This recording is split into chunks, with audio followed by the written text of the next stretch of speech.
Good morning, everybody. How are you today? Welcome to the Stock Markets with Bruce channel. I'm your buddy Uncle Bruce here. We're going to follow the markets again today.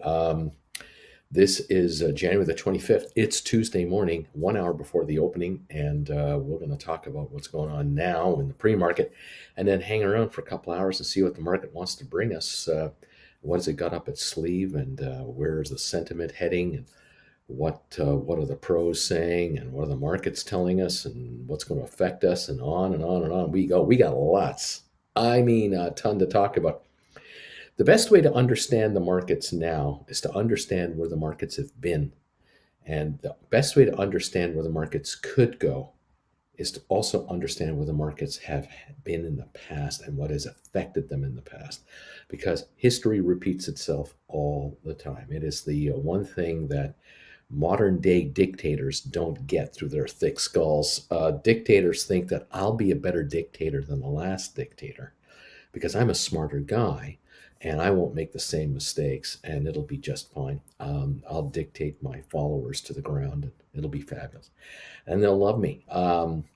Until it doesn't work. And then we have the history books to go, well, see, the problem with this dictator was that this dictator did what that dictator did, who did what that dictator did hundreds of years ago.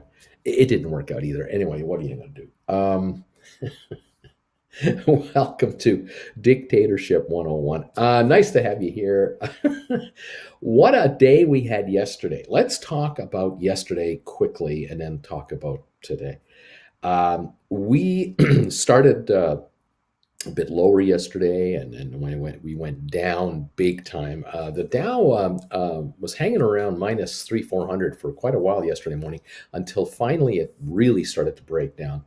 And we were down 1,140 points for, I don't know, half an hour, something like that. The market didn't have the guts to go down 1,100 points while I was on the air. It went down that low after I got off the air yesterday morning. But it only lasted a half an hour because the markets knew I was coming back on the air for the last hour. And by the time I got back on the air, the market's only down 650 to 700 points. And by the time we got off the air last night, we were plus 100 odd points on the day. And so we had a 1,200 point turnaround from yesterday morning until yesterday's close. And the market wouldn't dare stay that low while I was on the air. Now that just shows how powerful I am. And again, I'm a dictator. I'm all powerful, and I've got a thick skull. And I don't understand what's really going on. Now the question is, wait a minute, Bruce. Okay, the markets came around and they went up. You had the bagel and everything was great. Why is the market down where it is now then? Why is the Dow off 277 points first thing this morning? It's 0.8 of a percentage point. Why is the S&P off 70 points? That's like 1.6% lower. And NASDAQ, it's at 323, down 323. That's like 2.2%. What the heck is going on? Well, let me tell you what's going on. We had that sell-off yesterday that had it lasted all day, had we stayed down 1,100 points or worse, we would have flushed out all the loose hands out there that were getting blown out by their brokers. We were witnessing yesterday, as the day wore on, more and more loose-handed investors getting the crap kicked out of them. And either they were losing their nerve and couldn't handle it anymore, which is typically what happens. But also we were noticing, most likely witnessing, brokerage firms taking it upon themselves to kick their clients out of the market that shouldn't have been there in the first place with the leverage they were sitting on. And so I think what happened yesterday is margin calls came in as the market went lower. More margin calls came in and the market went lower. And these folks are getting blown out. And at first, the brokerage firms and the clients were selling just enough stock to kind of cover the margin call and keep everything else intact. And if the market dropped a little more, they'd sell just a little more to keep everything okay. And then when we hit 1,100, they had to sell more. And as soon as that got done, there just wasn't an appetite for more selling because the sellers were reluctant sellers, the ones who didn't want to sell. I don't want to sell my stock. I'm not going to. And so the stock ran out. We ran out of really super cheap, desperate, got to get out paper. It just stopped coming in. Now, that would have reversed itself had the market not had a recovery yet. Had the buyers still done this, I said, no, we're going lower. The 1100 isn't enough. We're going to have to go lower than this. If that had been the attitude yesterday, the market would have dropped another 500 points, and we would have had another wave of sellers blowing out their positions. Now, here's the interesting thing that also took place. As the market recovered yesterday overall, and the Dow went up, the Nasdaq went up, the S&P 500 went up. Um, Accounts out there who were selling and selling against margin calls finally got a little bit of a cushion between what they owed and what they have, and the value of what they had started to go up again because the markets climbed, and the debit balance against it, now instead of being right at the line, they began to have a little bit of cushion between the value of their portfolio and the equity value versus what they owed on it.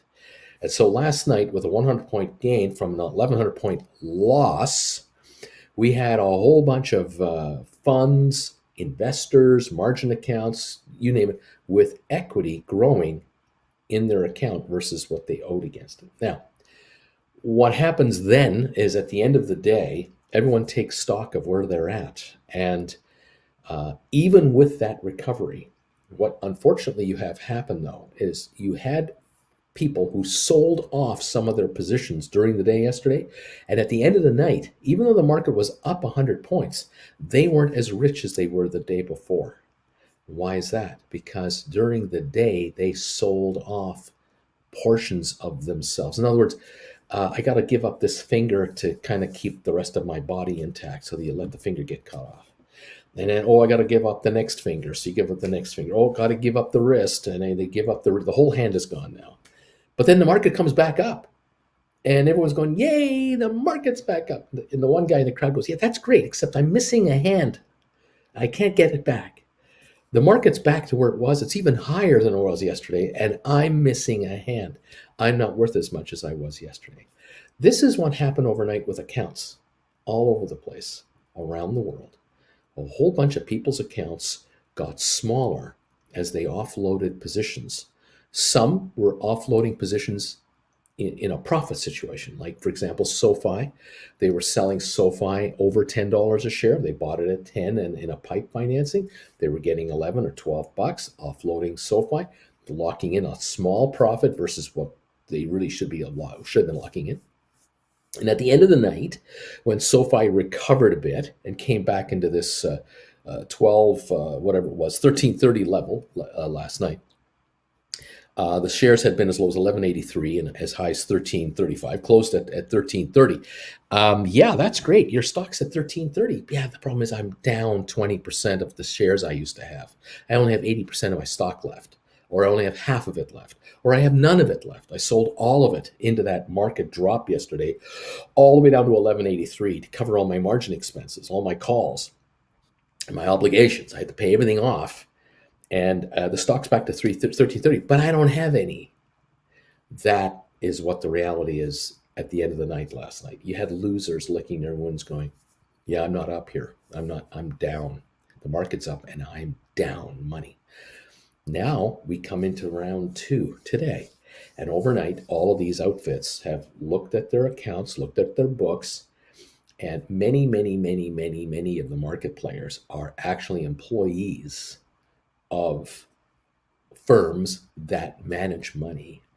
And these firms that manage money have what's called the risk assessment department. This is the people whose jobs it is to advise all the money managers inside, all the traders inside the firm. Look, we are still overexposed to downside volatility. If this market gives up 5% from here, we are upside down on a whole bunch of positions. Now, if you've ever watched the movie called Margin Call, which I highly recommend you watch a couple of times, you watch the movie Margin Call, you will see a story of a firm, it's all fictional, but of a brokerage firm, investment house, that got over leveraged with a sort of a buy program with all kinds of derivatives and everything else. And one of their in-house guys had figured out, one of the risk assessment guys had figured out that the market has been underperforming lately and our strategy and our risks are too high and we're on the brink of insolvency. And he gets fired on the day he discovers this, never has a chance to tell anybody, and figures, well, the hell with you guys. You're dumping me. I'm getting canned, and you're making me walk with a severance package and everything else. I tell you what, I'll just walk. I'll cash my check as fast as I can. You guys go under the next month, and see you around. Well, thankfully, a younger employee in that firm who was mentored by this guy um, was told to look for something by this gentleman. He found the problem and alerted management to the issue.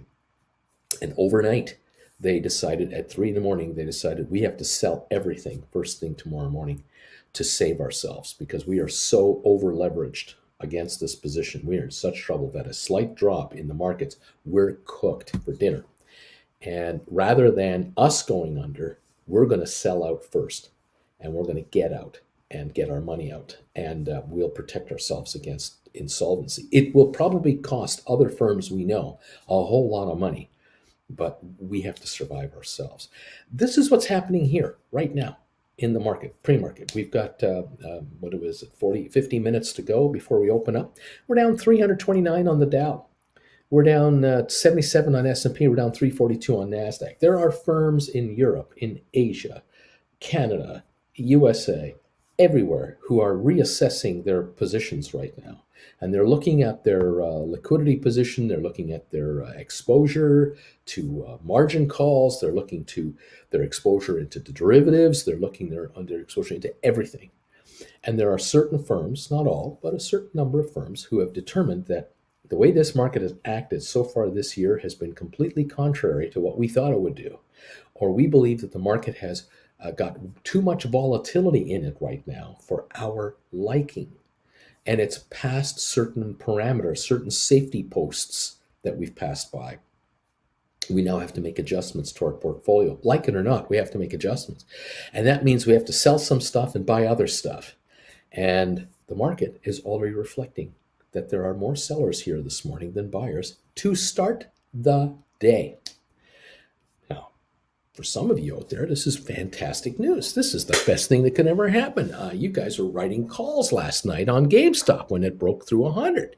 You guys are sitting there going, this is fabulous, man. GameStop was down as low as 80 something a share yesterday, and it recovered back to like $100, and you started writing call options against your GameStop because you bought them back in the morning when the stock collapsed into the 80s. And you retook new positions yesterday afternoon. Well, what are you waiting for this morning? A sell-off. You're waiting for, and you're getting one. We're down to $96 a share right now on GameStop. It's not a catastrophic sell-off. It's only down $4. But it's off $4 nonetheless, and we might be down to 90 in the first 15, 20 minutes of trading today, which means what should you be doing if you're a writer of call options on GameStop? You should be putting in your stink bids to buy them back, the nice person that you are. You're looking to buy back your calls for a cheap, cheap price, half price, 60% off, 70% off, whatever sale number you kind of want to pick at. Put in your stink bid and get ready to enjoy the fruits of your labor. What do you do then? As soon as you get your contract back, what do you do now? You wait for a recovery. See if there's going to be a bounce back on GameStop. Is it going to be later this morning, early this afternoon? At the very end of the day, you get another recovery on the stock. Guess what you're going to do? You're going to write contracts this afternoon for tomorrow. Yes, you're going to do it all over again. Exactly. And you're going to make this stock pay you for this liquidity that we're watching right now. All right. Those of you who are trading Goldman Sachs poor man covered calls, you're going to look for strengthening in the stock. We're going to wait to see if there's any strength coming in later this morning. We'll probably have a sell-off to start the day.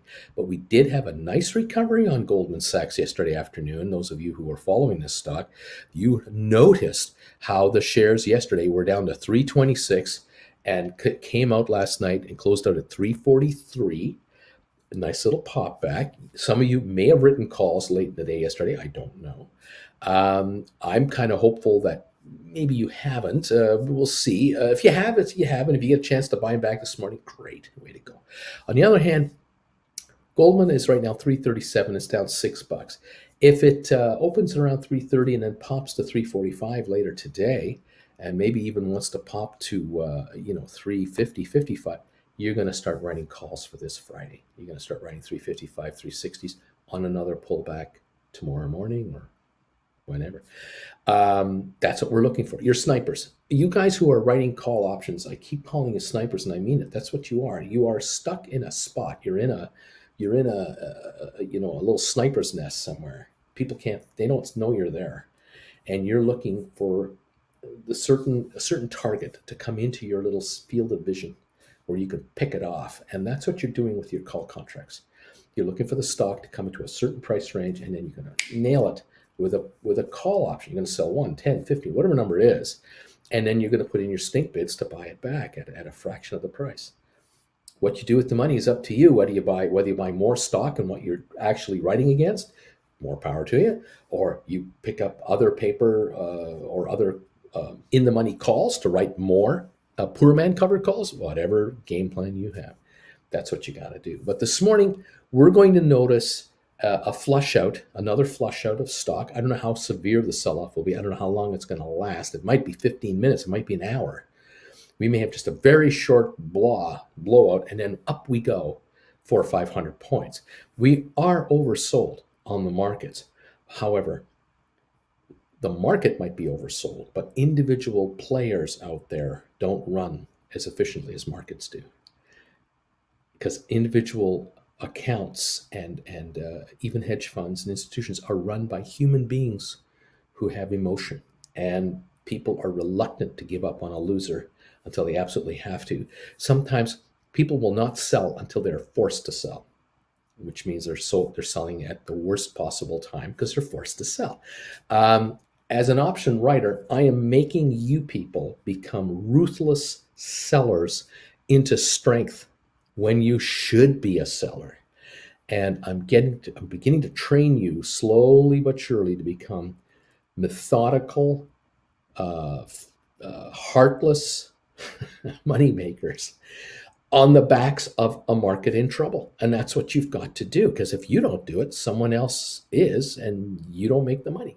You don't make money that you could be making. There are billions out there to be had. Get your share of it, and that's what I'm trying to educate you on. By the way, the class, this Saturday's class at 10 o'clock in the morning. If you want to join in and be part of our live class this Saturday morning, we're going to talk about how you can become self-employed, get out of the rat race by being an option writer. We're going to talk about the class is called Using the Poor Man Covered Call Writing Strategies to Quit Your Day Job. We're going to go over how you can possibly walk away from that bugger at the office, those people over there, and get your own life and do it through poor man covered call writing. This is just a segment of the option market. If you're in any way interested in writing options, you're in any way interested in how the options market works, you want to be in this class. Even though you might say, oh, I'm not a poor man covered call writer, or I'm not quite sure what that's about. Don't worry about that. Join the class and learn up. Learn how this world works, how this segment of the option market exists, and how it operates. And then just take out of it what you want out of it. You're going to get a lot of inside knowledge there. We're going to be doing this for 2.5 hours, starting at 10 o'clock Eastern time this Saturday morning. And if you would like to be in the class, you don't have to say anything. You're not going to be on camera. It's just going to be me here like this, and you guys are over here. If you want to be, you can comment or not. You can just sit there and take notes. It's up to you how involved you want to be. But if you want to be part of the live class, Auntie Jen is going to be the moderator of said class. And we will take your questions. She will gather them up. So here's what you need to do. If you want to join the class, send me an email right here, brucefarmer@hotmail.com, saying, Uncle Bruce, I would like to attend your class. The cost is $150 US. You need to make a donation to my PayPal account to get entry into the class. I will send you the links for that.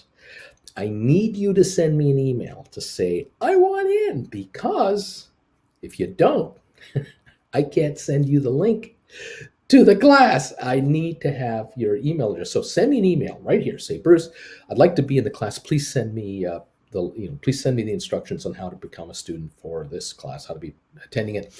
I will then send you the PayPal link that you can then donate to, and then I then have your information that I need to then contact you and say, okay, I've got you now. Here's your link. About 20 minutes, 15 minutes before the class begins is when we send out the links to the students that are here for this session.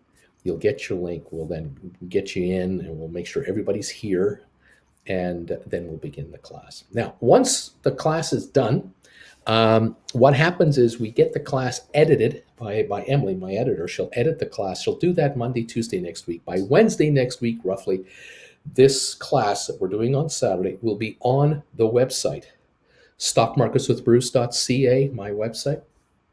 And that class now is available for purchase for anyone who wants to watch it. It'll be edited down to probably around 1:45, hour 45, 2 hours, something like that. Those run for $100 a piece. The folks who are in the class on Saturday, if you're one of the students, you will automatically get a link to the completed and edited class as part of your $150 as well. So you're in the class itself, and then you get your version, your copy of the class off the website. Watch it as many times as you like. So you don't actually have to take notes during the show. You can just wait for the edited version to come out. You'll get your link and you can rewatch it anytime you want. Okay? But we're going to go over a bunch of stuff on Saturday, and I expect a ton of questions that are going to come at me because I'll have in my mind what it is I want to talk about, and then I'm going to quickly find out, yeah, you have this, Bruce, but these kids over here, they got this. They want to know about this.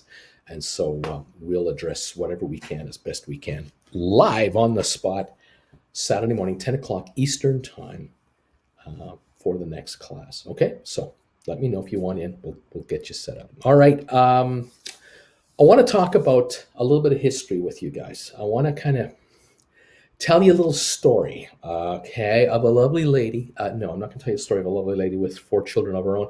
I want to tell you a story of what happened in the 90s, the 80s and the 90s, that is now coming home to roost today. And will always be part of the markets. I need you to kind of bear with me here. Okay, all right, so in the 80s and the 90s, we always had recessions, and we had good years, we had bad years, we had inflation, we had high interest rates, we had stability, we had instability. The Vietnam War was over by 74, 75, 76. It was all done. That was no longer dominating America's streets, as it were.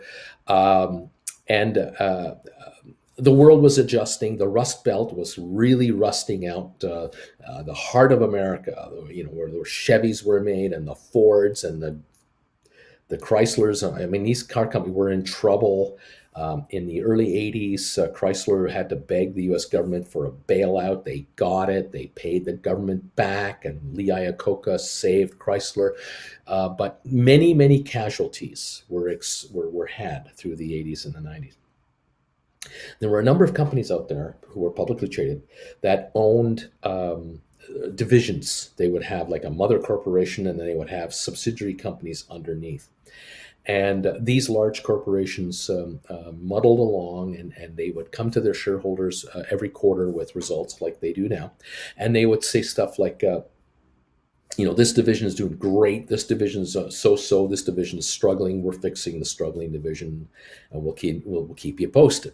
And as time went on, there were a number of entrepreneurs out there who began to notice that you took a pen, a piece of paper, and you took a Texas Instruments calculator, which used to be about this big. These calculators used to be this big, and all they did was added, subtracted, multiplied, and divided with the odd other mathematical formula. But you took something this basic with one of these and a piece of paper, and they would take a look at the financials of these large corporations, and any and all corporations. I mean, it didn't have to be multifaceted companies. They would just take a look at a company, and they would look in there and they would dig up really interesting information. Stuff like, did you know that the stock of this company trades at $15 a share on the New York Stock Exchange?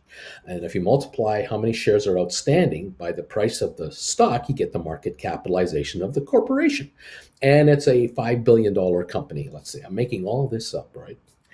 But then they would go through the financial report of the said company, and they would go, you know, that this company has 500 million cash in the bank. They're quite good cash wise.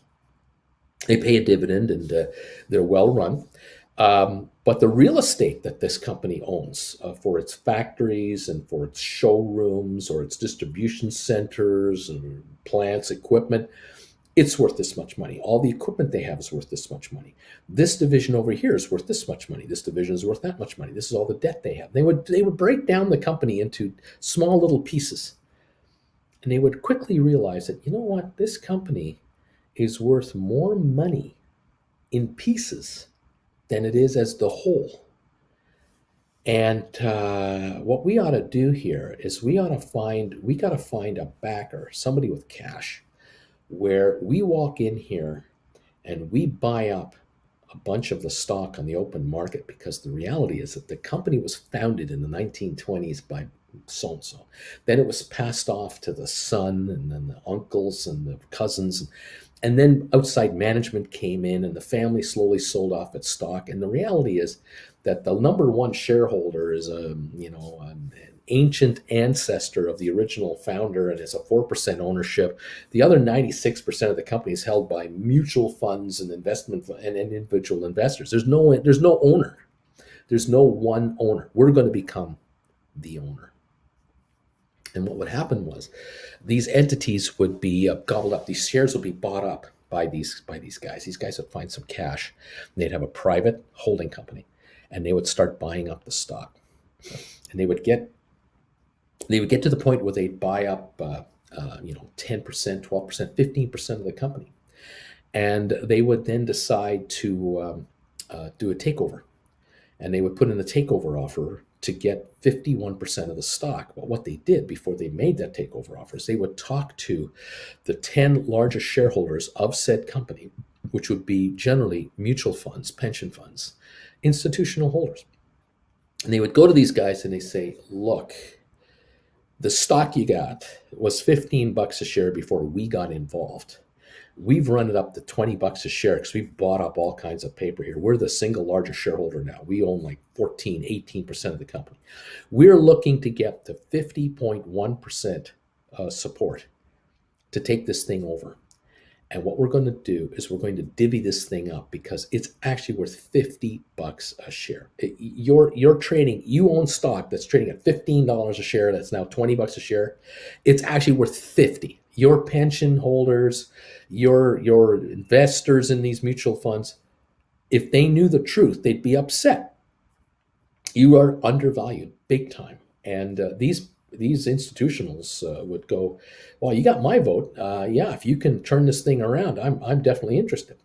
And so they would do a takeover offer, and they would get support of 50.1% of the existing shareholders. Management would fight like hell to stop this from happening and try to convince the investors, don't do it.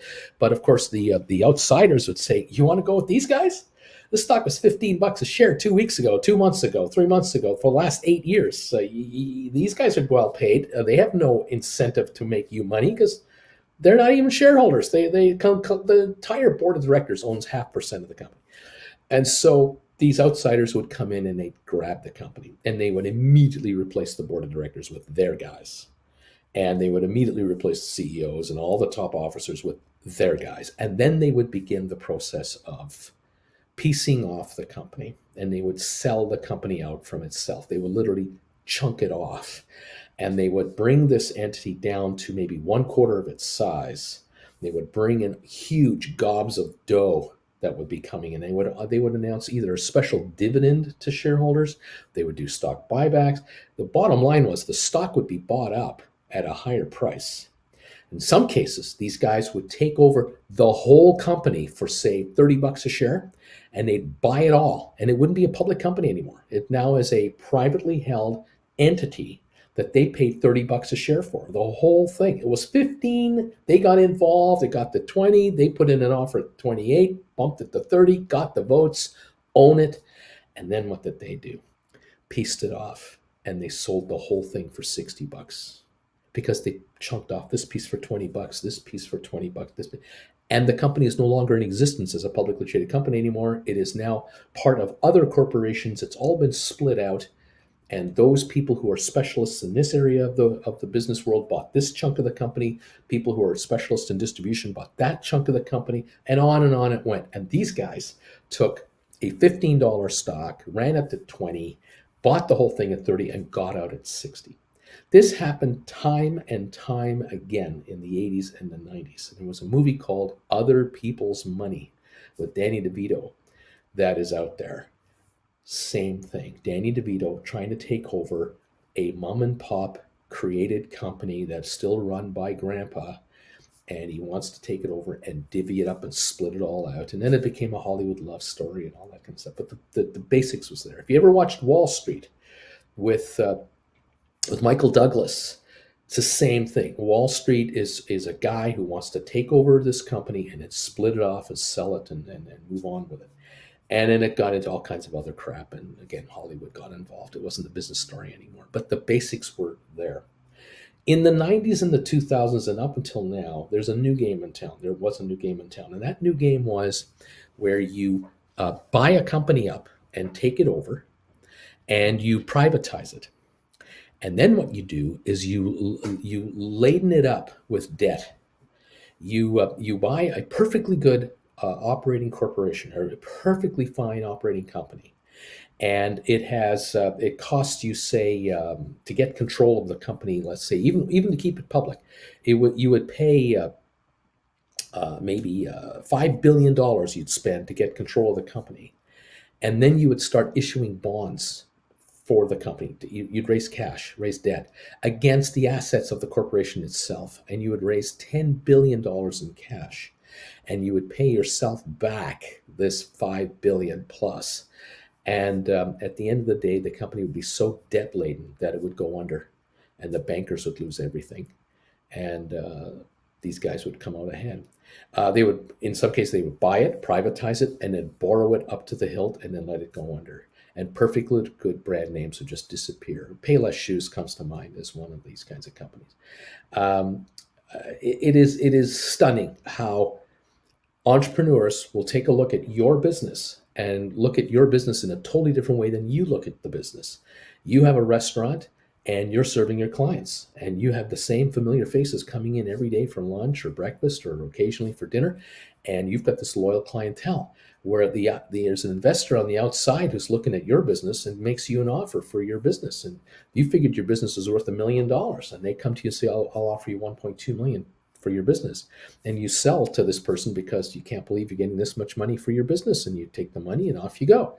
What you don't know is that the individuals coming in, buying your business, it doesn't give a crap about your restaurant. It doesn't give a crap about your restaurant's reputation.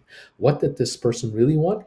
The land that the building is sitting on is what this person is buying. They're buying the property that your building is on, because they bought the property all around you already, and they're building a 25-story high skyscraper on that spot. They needed your restaurant to finish it off. And that little corner that you have is actually worth $5 million, but you don't know that because you're not part of a 25-story tall structure. You're a one-person restaurant, figuring you're selling your one little restaurant.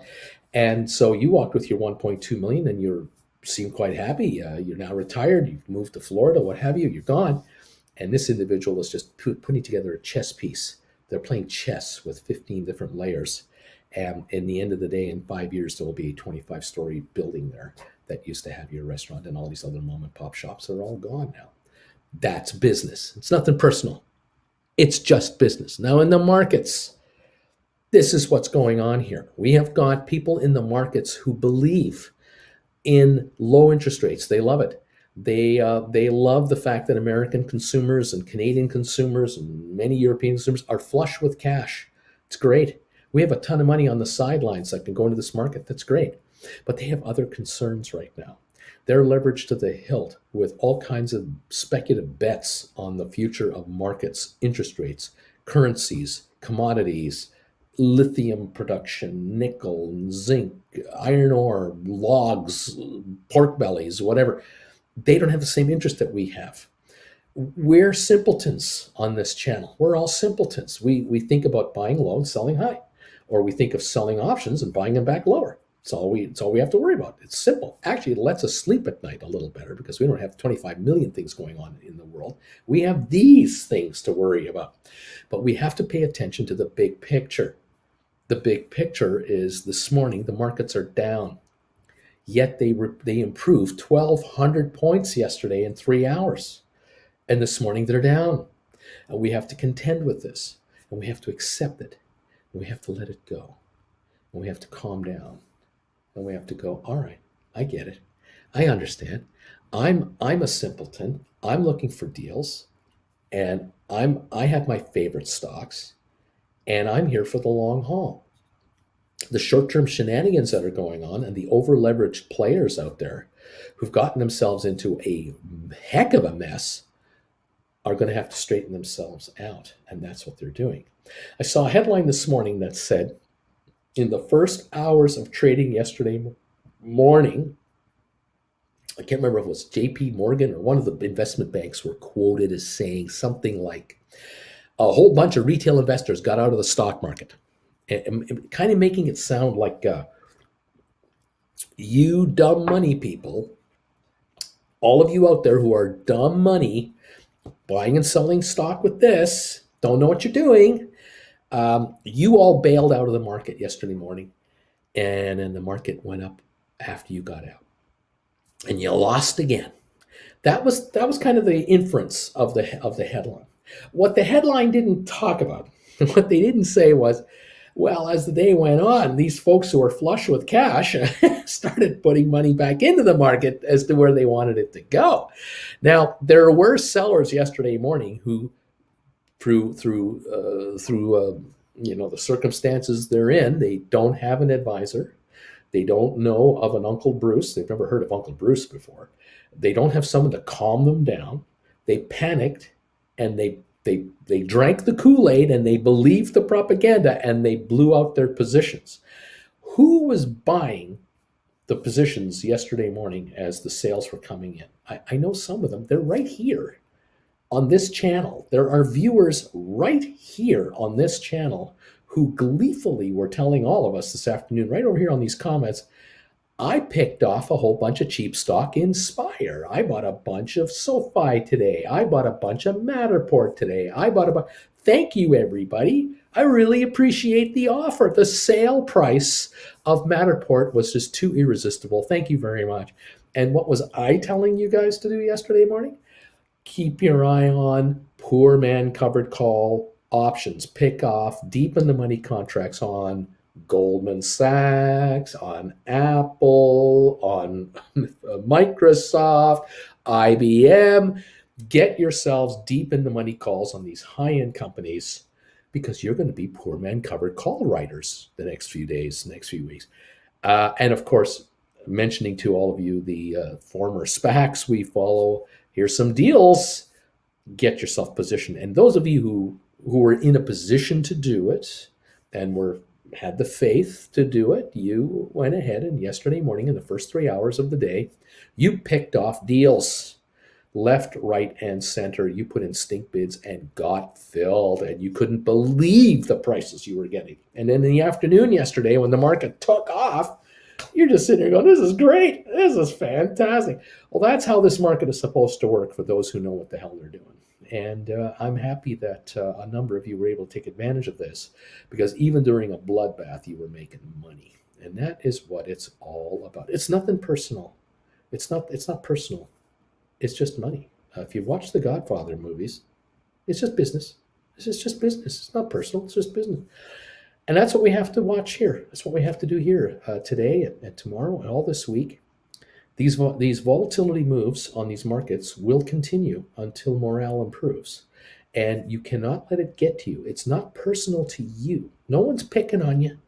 There isn't a hedge fund guy trying to make your life miserable. They're just trying to make money. That's all they're doing. They don't care how you feel. They don't care whether your car needs a tune up or not, or you got a flat tire, or they don't care. They don't want to know. They don't want to care.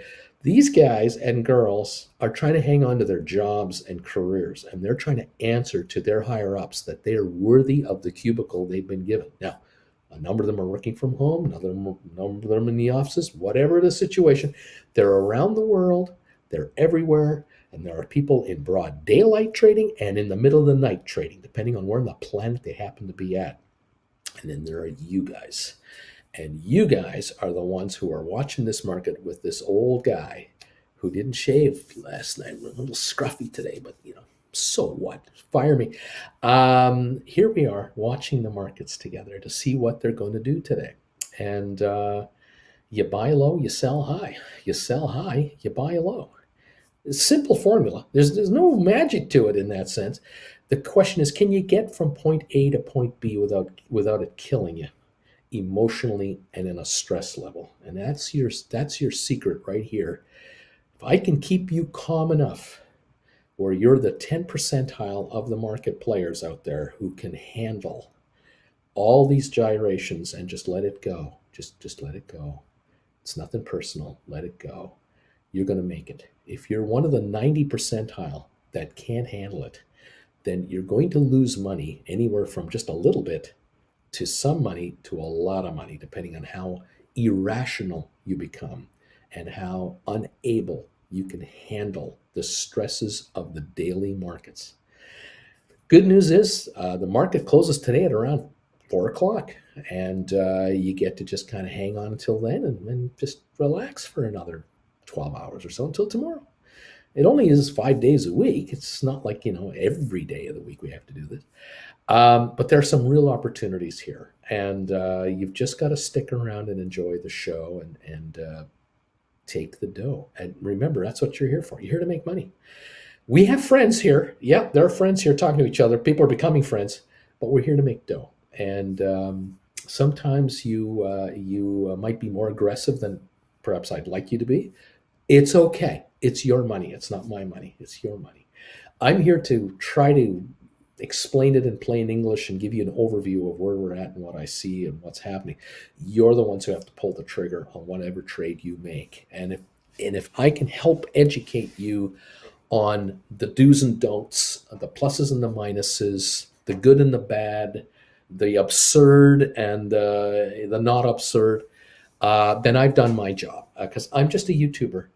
I'm in a bedroom in a condo at the moment on vacation, a homeless nomad in front of a computer, just trying to guide you as to what the hell is going on out there, and what it means. And things change quickly, as you are well aware now, if you've been with me a while. Things really can change quickly, dramatically at any time. But at the end of the day, it's as simple as buying low, selling high. Selling high, buying low. Depends if you're a writer of a contract.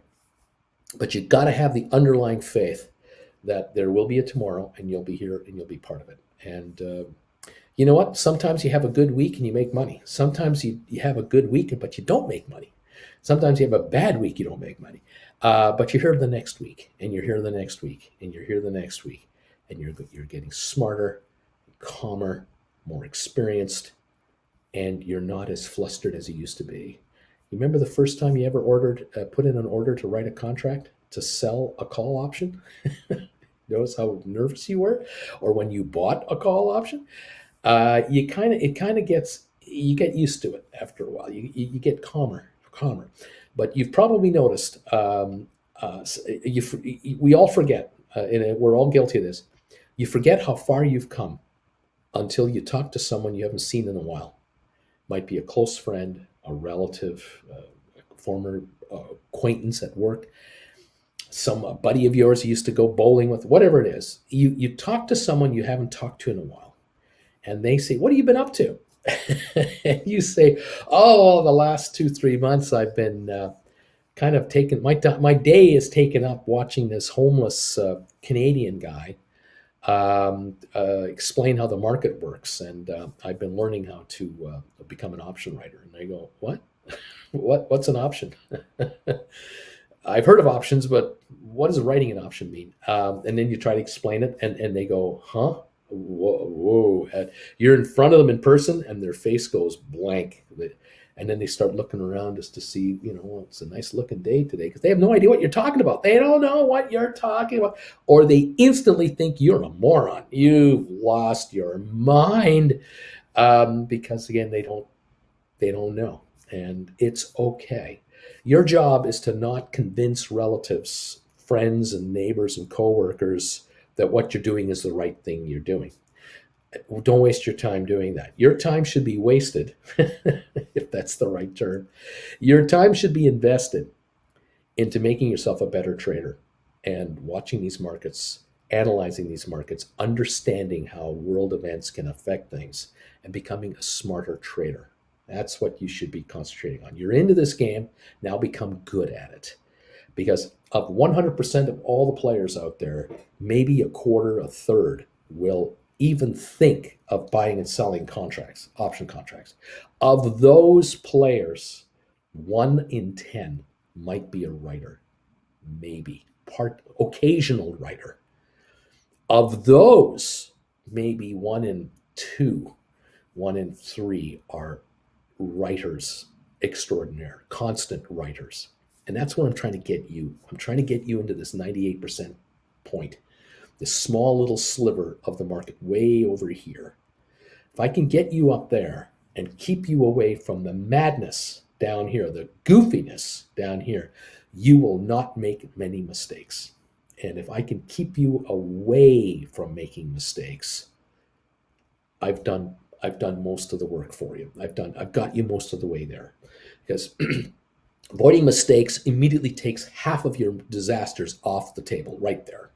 Now you're writing options up here and you're lasering in on how to write options. You're taking a bunch more mistakes out of the way.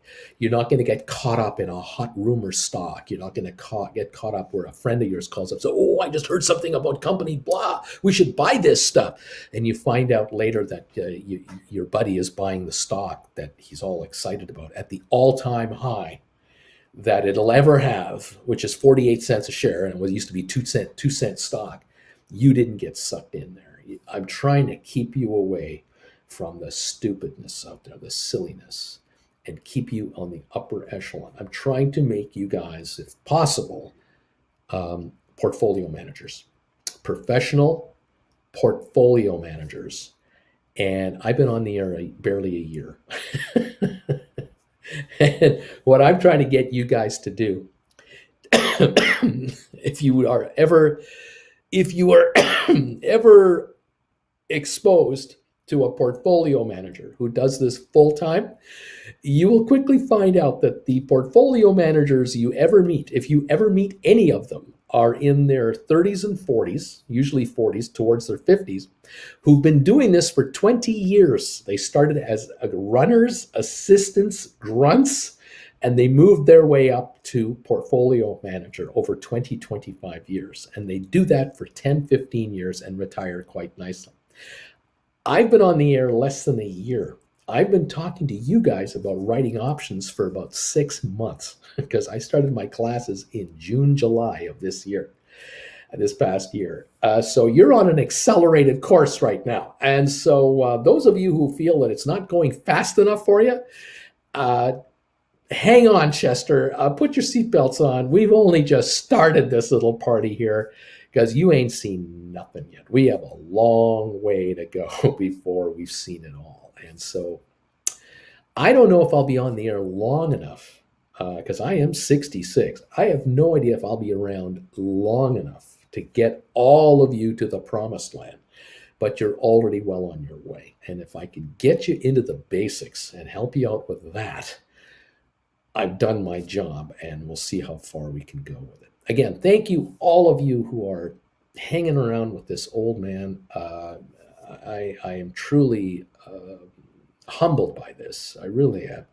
I had no idea a year ago at age 65 that I was going to be doing this 5 days a week, twice a day for members of my channel. I had no idea a year ago there would even be members of a channel like this. And now I have two levels of membership of this channel. You got to be kidding me. Thank you, all of you who have become members of this channel, either on the basic level or now on the gold bagel member level. Thank you for all of your kind words, your encouragement.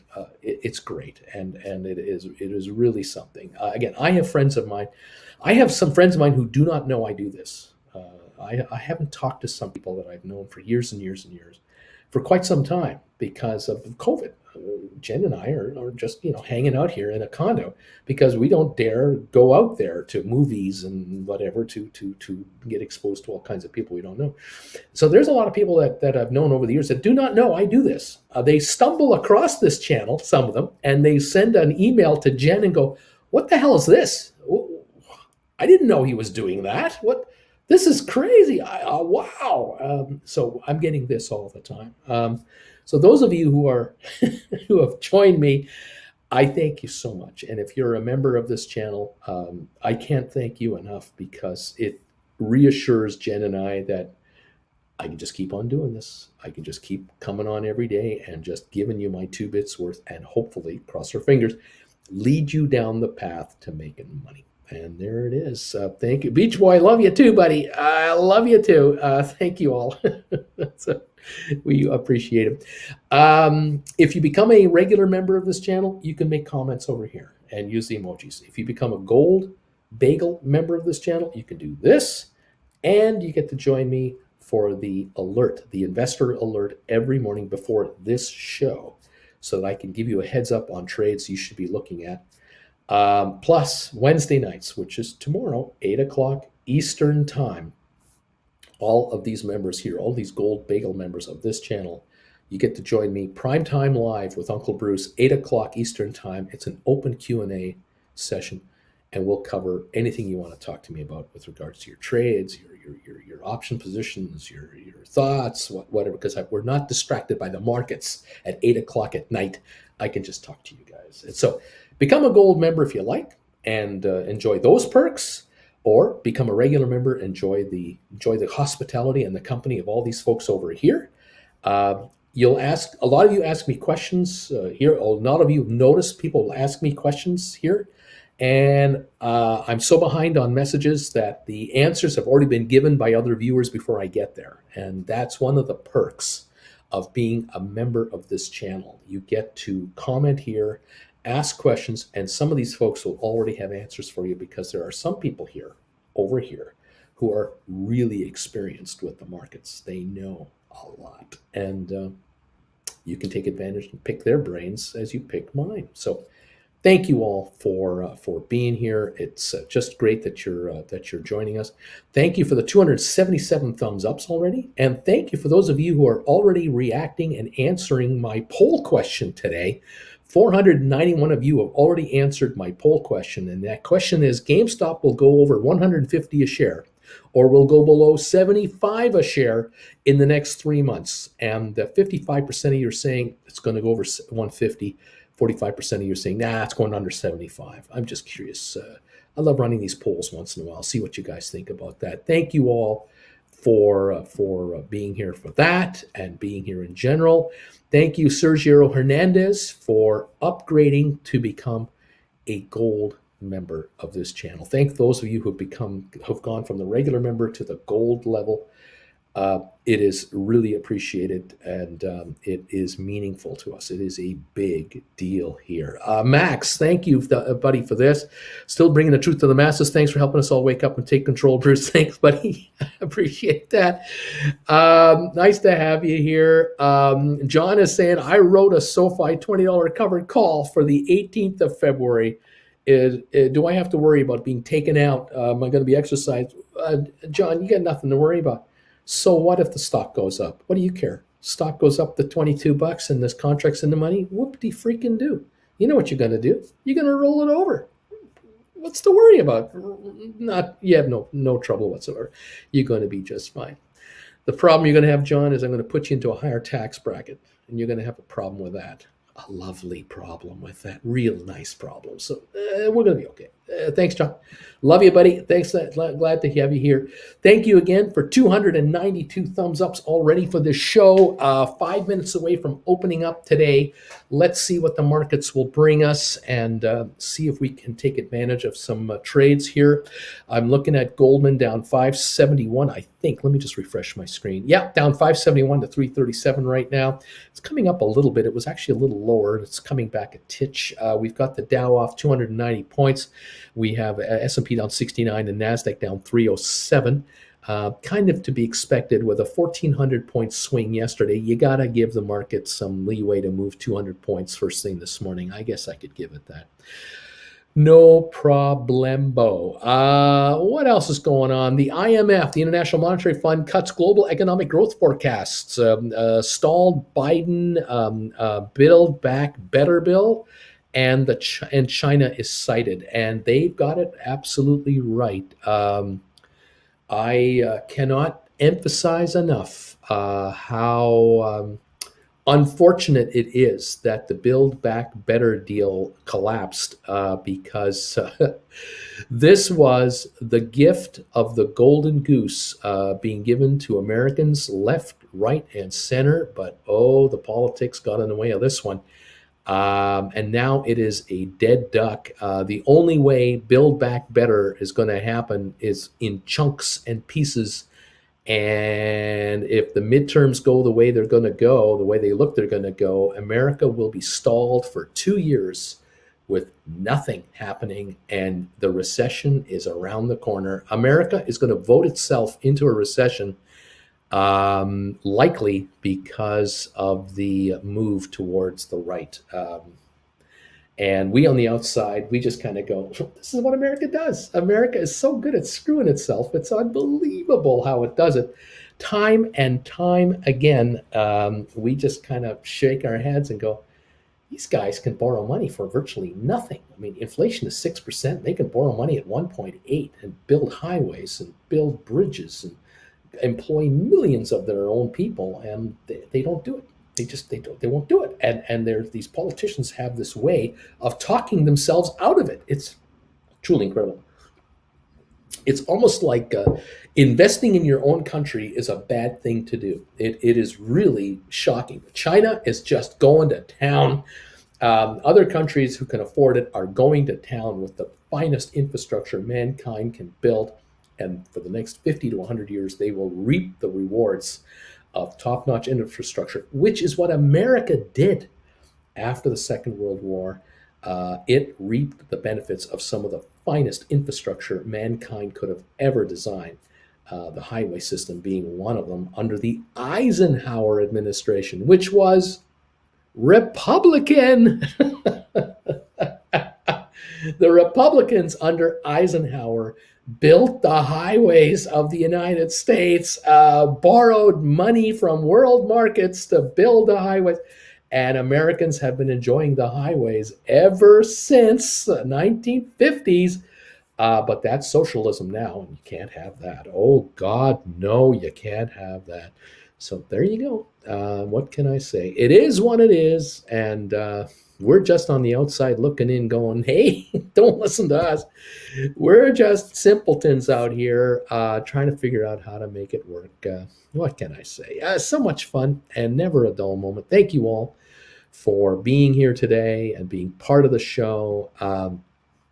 It is what it is, and we will try and see if we can make it work. Again, thank you all for hanging out with the rant this morning. We're a minute away from opening this market up, and I know Larry is about to hit the bells, and we're going to get going on it and see what happens as we try to make a living. Don't forget, it's not personal; it's just business. That's all it is, kids.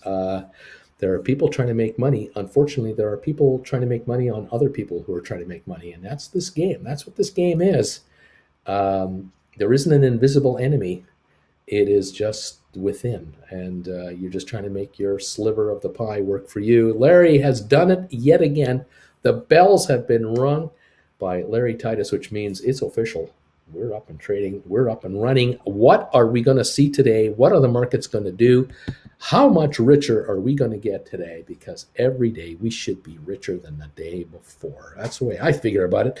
Let's see what happens. Thank you guys for being here. Farragon is clapping and we're going. And let's see if Matterport takes a shot. And yeah, a homeless a Canadian living on the lam in the U.S. just keep ranting, Uncle Bruce. There you go. Good morning. Anyone selling Xterra? Uncle B said sell high and buy low. So convert into Matterport or SoFi. Laugh out loud. Let's go. Well, if you think that Xterra is at its all-time high, then you sell it. I personally don't think that Xterra is anywhere near its all-time high. I think it's doing okay at 11.10 a share, but I don't think it's at its all-time high. So I wouldn't be selling Xterra. But hey, if you can't hold it, you can't hold it. If you can't take it, you can't take it. You do what you got to do. But I like the future of this thing. What can I say? Anyway, there you go. How much richer in life, richer in spirit of nothing else. Dark side of the moon engaged, says DQ. I'd say Matterport's a smoke dog. I like Matterport. Let's see how we're doing here. We've got the market down 342 on the Dow. That was indicated going in. Now down 387. We've got S&P down 57. We got NASDAQ down 220. We'll find out in the next 5-10 minutes kind of where this market really settles in at. And we'll just see what really is going on about this sell-off. Is this sell-off really got some legs to it, or is this a blow-off and then we move higher? Because we went down 1,100 points yesterday and we went higher. Could it be that we drop off 300, 400, 500 points in the first hour and then we go higher later today, 500, 600 points? That can happen. We didn't go up 1,100 points from the low. We only recovered it. We didn't go higher. So we're still down here. Like when you talk about the 5, 6, 7 day losing streak, we're still down here at these levels. So we haven't recovered anything yet. All right. Let's see. You know what? Xterra has managed to hold here during all this. I'd say hold on to it. Yeah, I mean, if Xterra is still $11 a share after the Dow has lost 2,000 something points, NASDAQ has lost, 14%. All kinds of highfalutin stocks on the NASDAQ 100 are off 30, 40, 50, 60% each. And we're talking billions of dollars of capital market losses like Peloton and DocuSign and on Coinbase and just name all of them.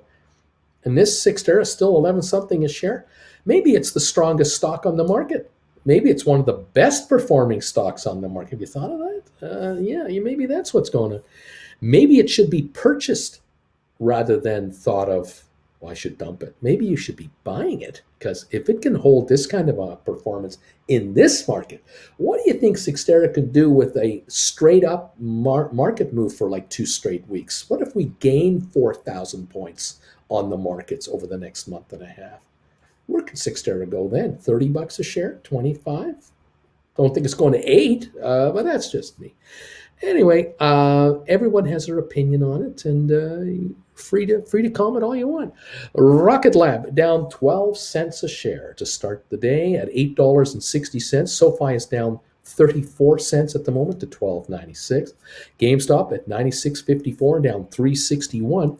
Got as low as $96.27. We're kind of in that hood here. Those of you who have written options on GameStop, you should have some stink bids in there already, and you should be waiting to see if the stock comes to you. And if you can score back your calls in the first half hour to an hour of this open market opening, if it wants to give you enough of a drop, way to go. And then sit on the sidelines, fold your arms, see if the stock has a bit of a rally, and get ready to write calls again. Here we go. Matterport 10.10 down 34 cents. ME at 4.55 down 3 cents. Spire is up 8 to $2.30. ATIP is down 2 cents to 3.18. Smart Rent down 7 cents.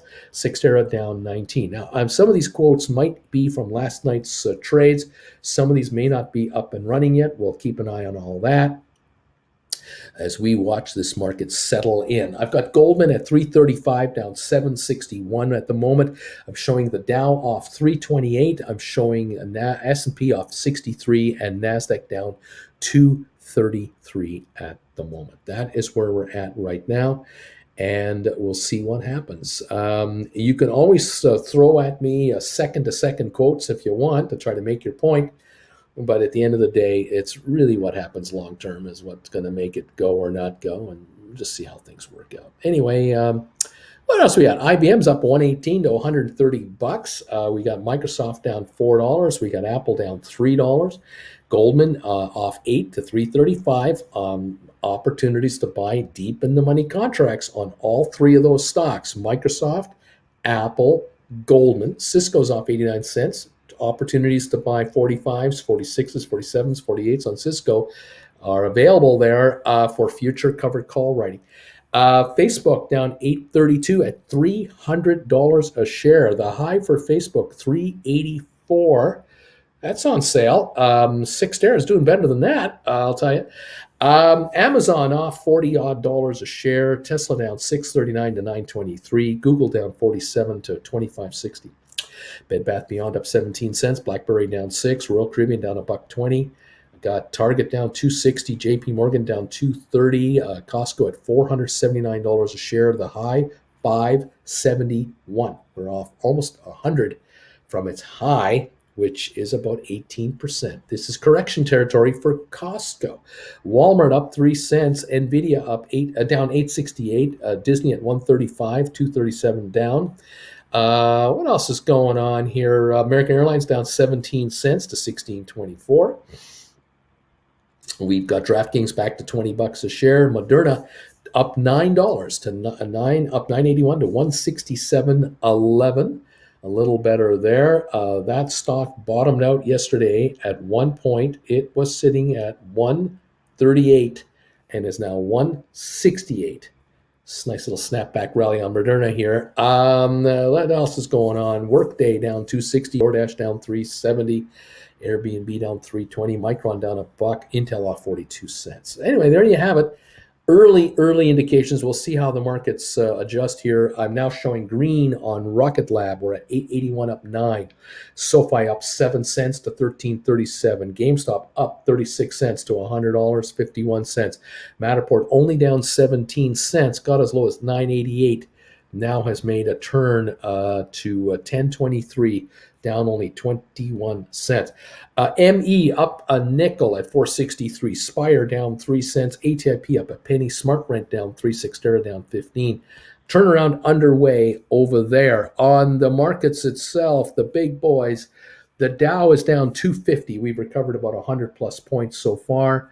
We got a 50-point drop on S&P, a 173 drop on NASDAQ. So we've had a little drop to start the day and already recoveries coming in. So we got a lot of this going on. Volatility is what is the name of the game right now. We have volatility all over the place. And that's what we're watching to see how this all plays itself out. SoFi 1326 now, the low of the day, 1271. That was around the opening.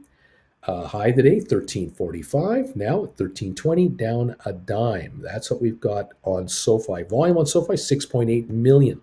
Rocket Lab up 7 cents. Volume, 148,000. GameStop, 99.95, down 20 cents on 276,000. Matterport, 1012, down 32 cents. Volume, 672,000.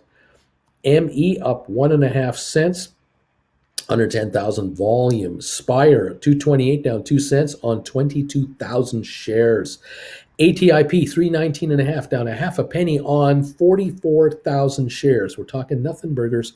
SmartRent down a nickel on 9,600 shares. There is no sell waves coming in on these stocks at all. Cyxtera has traded 26,500 shares unchanged at 11.22 right now. So there's an indication of just how thin the trading is on these former SPACs that we're into.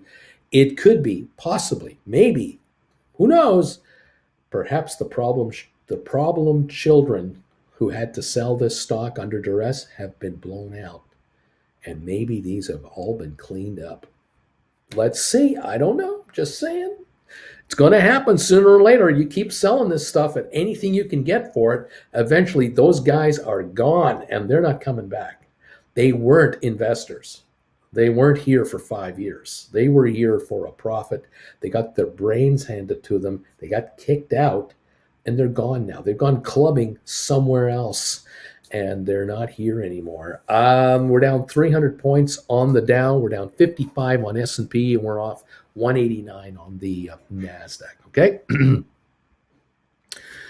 My calls on SoFi are green, says Robert. Nice. What does that color mean anyway? I'm wondering. I remember when SoFi was $16 last week. You remember that? The market finally remembered that SoFi got the bank charter, says Nicholas. Yeah, I think SoFi's taking a ride up this morning, says John Bickman. There's some potential there. These guys got this thing called a bank charter. Apparently, that's a good thing. Yeah, just saying. Anyway, little positives here and there. Let's see how it affects us. SoFi right now down 9 at 1321. We're just trading back and forth, back and forth. Dow's down 428. Here we go. The wave of selling's coming in. We opened down, we popped up a little bit, and now the brokers are coming in with sell orders. Their clients have been called. They were told, hey, look, you had a recovery yesterday, but you're still a little close on the margin here. If we back off 300, 400 points, you're going to have to sell more stock. Oh, okay, well, we'll see how it opens. Well, here it is. We've opened lower, and now here comes a wave of selling. And we got guys being blown out that, shouldn't be here, playing with money that they don't have. And so they're getting kicked out. We're down 74 on S&P. We're down 256 on NASDAQ. We're down 449 on the Dow. Blow them away. And let's see what's going on. Get them out of here and then find the bargoons and go from there. We're down 13 on Rocket Lab. We're down 20 on SoFi. We're down 273 on GameStop. We're down 44 on Matterport. Down 5 cents on ME. Down 6 cents on Spire. 1 cent lower on ATIP. 3 cents lower on SmartRent. And we're up a nickel on Sextera. There's where we're at the moment on those guys. AMC down 37 cents. Robinhood up 15. Vanik is off 737. Home Depot down $9. IBM up 19 cents. Microsoft down 4.96. Apple off 3.56. Goldman down 7.38. Cisco down $1. Facebook down 6.50. Amazon down 40. Tesla down 11. Alphabet down 41. To give you an idea of where we're at. And we'll see how long this sell-off lasts and how deep it can go. The Dow now down about 398 to 400.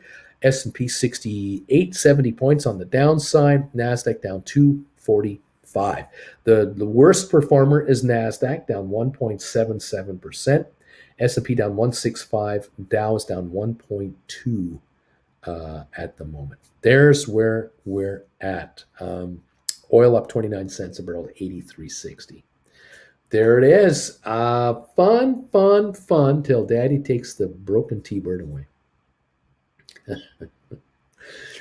BW, Bruce, you never really mentioned short volume on stocks. However, SoFi is reported to have close to 18% shorted, close to 89 million shares. Is this a big deal until fourth quarters? Will it hold here? It's possible that it's a big deal, but at the end of the day, for SoFi, what's going to make SoFi go higher is when the street in the whole, and right now the street is preoccupied with the Dow right now, and S&P and NASDAQ. The street is not watching SoFi. They're not watching GameStop. They're not watching anything. They're watching the headlines, right? SoFi is going to come up with their financials. Yes. I think the financials will be better than expected. And I think that the forecasts will be higher than expected. And I think analysts will say that. Dozens of them will say that. This company, SoFi, now that they have a bank charter, they are likely going to be followed by 30 analysts, maybe 40 analysts going forward, because this is a chartered bank stock now. This is not just a fintech company anymore. It wouldn't surprise me that there are a number of analysts who have started to dig into SoFi now for the first time, because they've been told by their bosses and you do a report on SoFi. Add SoFi to the banking sector that we follow. We want to get the word on SoFi. We want to get the word on Bank of America and on Wells Fargo and all the other. Add SoFi to the mix. They've got their charter. And so it wouldn't surprise me there's 6 analysts right now for the first time ever digging into SoFi's situation. They're their present, their past, and their future. I also believe that those who've already done SoFi reports are redoing SoFi reports now, and they're getting ready to release this as financials get released. And eventually, the market will get around to it and go, "Oh, how's that? Whatever happened to that fintech thing? That's so something. That's Oh, SoFi. Oh, yeah. Whatever happened to that?" Because again, we are into it. We are into SoFi intimately. There are people out there who kind of know it, kind of getting to know it. These are the folks who are going to buy the stock at 20 and 22 and 25 and 29 and 33 and 40. They're the ones who are going to get it there. They're the ones who are going to make it go higher than that. Because by the time they figure it out, they'll be the last ones to know because we're the first ones to know. This is only natural. It's nothing personal. It's just business.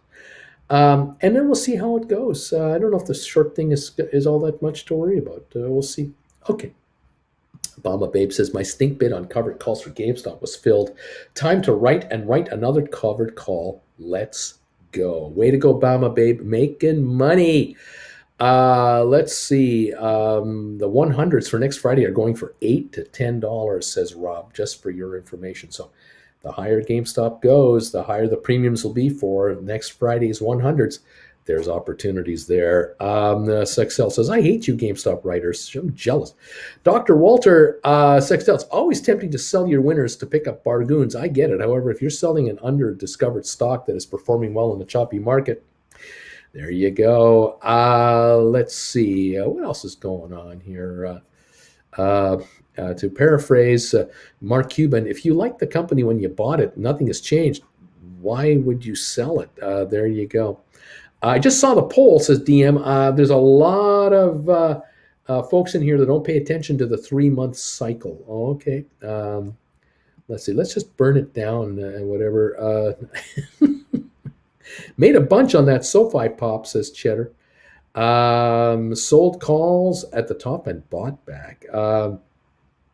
And what else is going on? Oh, Cam is saying, hey, good morning. I'm thumbs up number 330. Quote of the day, enjoy the show and collect the dough. There you go. The poll was missing a both option. You know, that poll of yours, it's only one way or the other. Well, I'm forcing you to make a mistake or forcing you to make a decision, I think is what I'm trying to do. Get you to make a decision one way or the other. The poll has now been answered 607 times, which is kind of cool. GameStop will go over 150 a share or below 75 a share in the next 3 months. What direction is it going? 54% of you are saying it's going over 150. 46% of you saying, no, it's going below 75. So we'll see how this plays out as the hours go by. We have 341 thumbs ups on this show already. Thank you, everybody, for coming in here and hitting those thumbs up button for us, those buttons. These thumbs ups are bringing more people in. We appreciate it. We're down 550 on the Dow. We're down 90 on S&P. We're down 342 on NASDAQ. I couldn't be more delighted. Bring in the sellers, folks. Look at that. IBM is up. Holy Toledo, says Suxdale. DM 255 less than 3 months ago, people. 3-month cycle puts it at what? Well, we'll see what happens with GameStop. 97.64 is where we're at on GameStop. The low of the day today, 96.27. We're getting closer to that right now. Volume 461,000 shares. Got Rocket Lab down 18 cents to 8.54. The low of the day, 8.50 on 237,000 volume. SoFi down 29 cents to 13.01. The low of the day, 12.71 on 11 million already traded. Very good volume today. Matterport 9.71. It's down 73 cents like a bargain. 9.67 right now. This is the low of the day. 1.2 million volume, it looks like. ME 443 down 15 cents. Another bargain waiting to be scooped up. Trading at 442, low of the day on 179,000 shares. We've got Spire down 9 cents at 220 or so on 51,000 shares. We have ATIP up a nickel. Is that right? Yeah, it's up a nickel. 325. The high today 326. So we're right there. 90,000 volume it looks like. We've got Smart Rent down 3 cents at 698 on 27,000 shares. And we have Sixtera now down 16 cents at 1106 on 32,000 shares. AMC down 75 cents. Robinhood down 15. Vanik down 10.50. Home Depot down 10.28. IBM up a penny. The Dow down 585. S&P down 95. NASDAQ down 345. Lows of the day. Microsoft down $6.85 at $289 a share, down $6.85. Apple off $379 at $157. Goldman down $9.11. We have earnings coming out. We will have Microsoft earnings after the bell today, so watch for those. We'll see how this stock reacts between now and the bell. We're at $289, down $6.60. We have tomorrow Boeing, Tesla, and Intel, and Apple and McDonald's on Thursday making reports, and Chevron Caterpillar on Friday. These are some of the big stocks coming up with earnings in the next 3 days. We'll see how this plays itself out. Goldman down 9.17 to 3.34. Cisco down $1.45 to 55.45. Facebook down $10. Amazon down 85. Tesla down 17. Google down $67.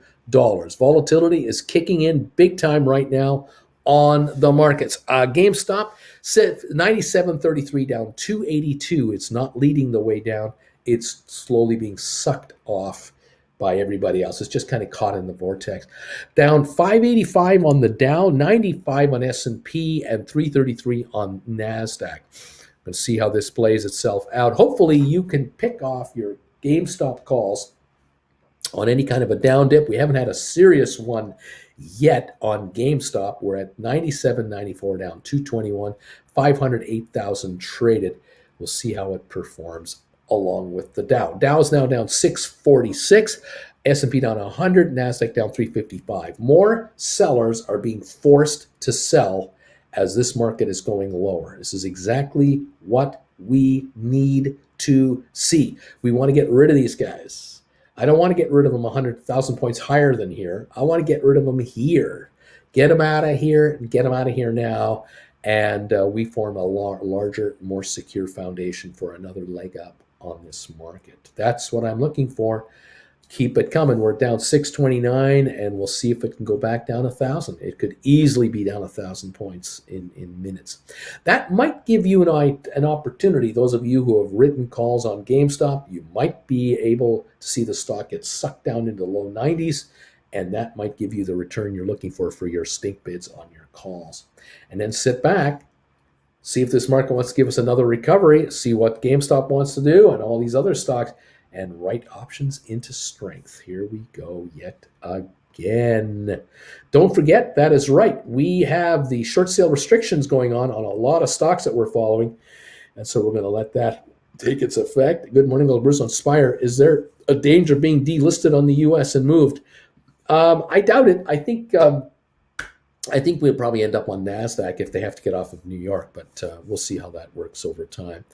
Chicago Transit Minority, I'm thumbs up number 371, and I'm checking in for duty. Welcome, welcome, welcome. Nice to have you here. Let's go. What else is going on here? I think we're up to speed here. Nice to see you all here. A lot of folks talking to each other right now. Rocket Lab 844 down 28.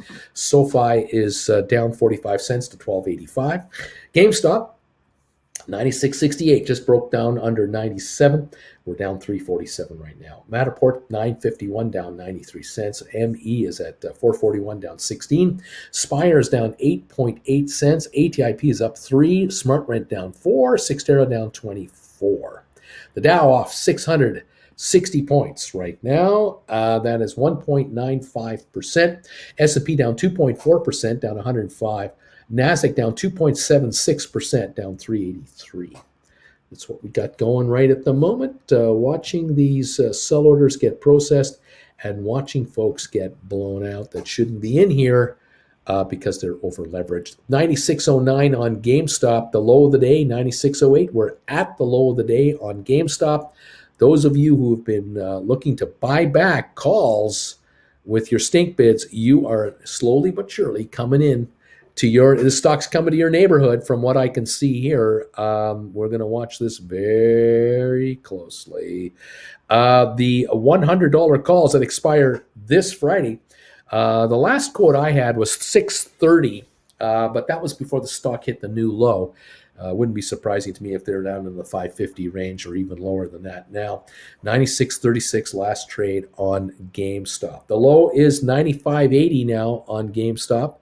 And we're at 96.39 at the moment. Volume on GameStop now 96.51 on 554,000. So we're 96.39, 96.36. A little bounce off the low. We'll see what happens with that. Let's go GameStop. Let's hit that stink bid. And let's go. That vertical red line on GameStop, says Coyote. That's what we got. 96.34, 96.49 on GameStop. The Dow down 646, S&P down 102, NASDAQ down 366.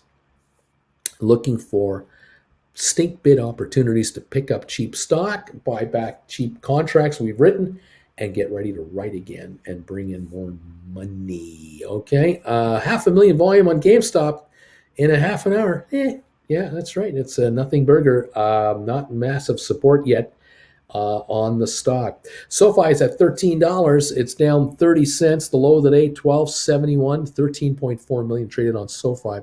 Rocket Lab, $8.47. The low of the day, $8.41 on 300,000 now.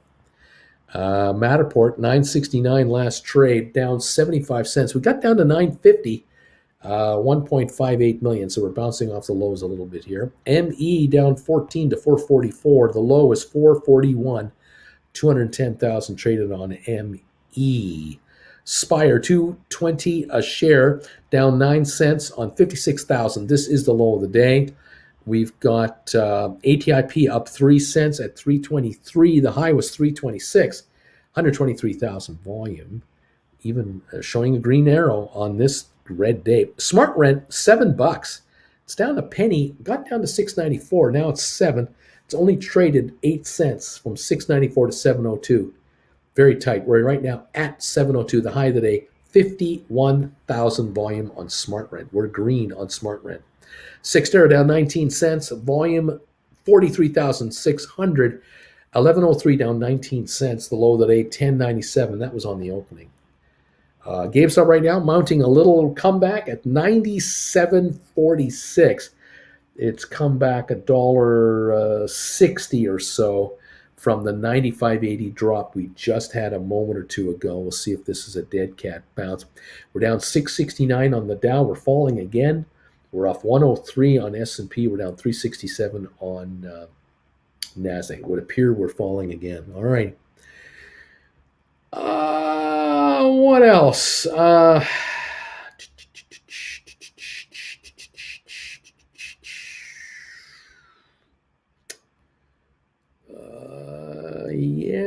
Yeah, lots of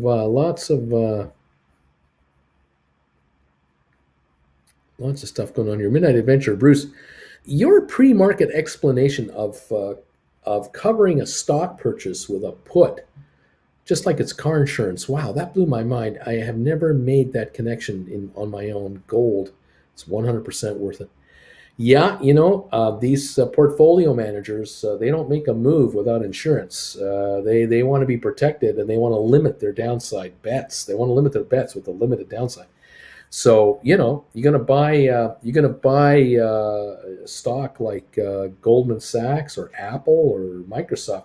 You're gonna buy 1 million shares of Microsoft at 300 something a share. That's a serious wager. $287 a share right now. That's a $287 million wager. You're not going to make a $287 million purchase without insurance against this.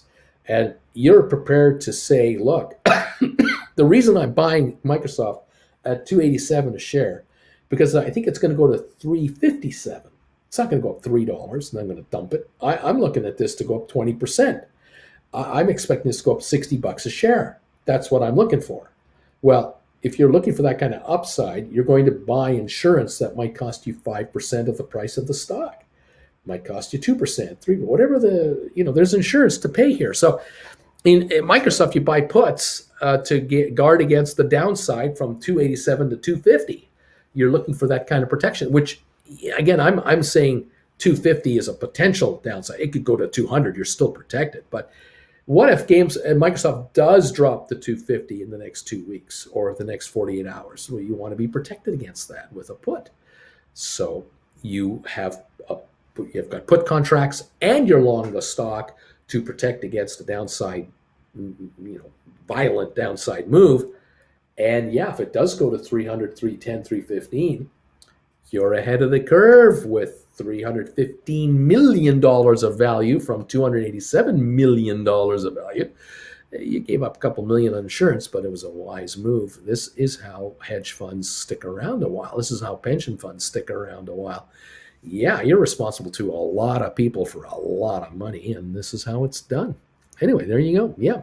Apple, same thing. Goldman, same thing. Cisco, Facebook, Amazon, Tesla, Google, all of these. If institutions are into these stocks, they're into insurance to protect themselves. Yes. And they will give up part of the gain for the premium that they paid for the insurance. They're prepared to pay it because we're talking about collectively trillions of dollars on the line that they don't want to risk. So there you go. Now think about the put writer. Somebody wrote those puts to those institutions to back them up. What are they doing to protect themselves? They're buying insurance. And so there you go. They're writing calls. They're long the stock. I mean, there's insurance against the insurance against the insurance against the insurance. This is how this game is ultimately played by all players. And sometimes markets move too far too quick to blow the doors off of the strategy of the insurance guy, the insurance banker or the backer. And now they have to readjust and remove and redo their positions. It is a complicated business. There you go. Kind of fun, though, isn't it? Kind of fun. Yeah. Let's see. Good morning, Uncle Bruce from George. Do you believe there will be funds that have to close permanently due to client outflows? Well, I'm expecting with this volatility to start hearing about hedge funds here and there having problems. Yeah, I'm expecting some of that. These probably private hedge funds. We may or may not hear about them very much, but wouldn't surprise me at all. Yeah. Let's go. Dow is down 628. Actually, it's down now 731. The Dow is off even more. We're going lower. S&P down 113. NASDAQ down 396. Get used to 1,000 point swings in the Dow. This could be a new normal for a while.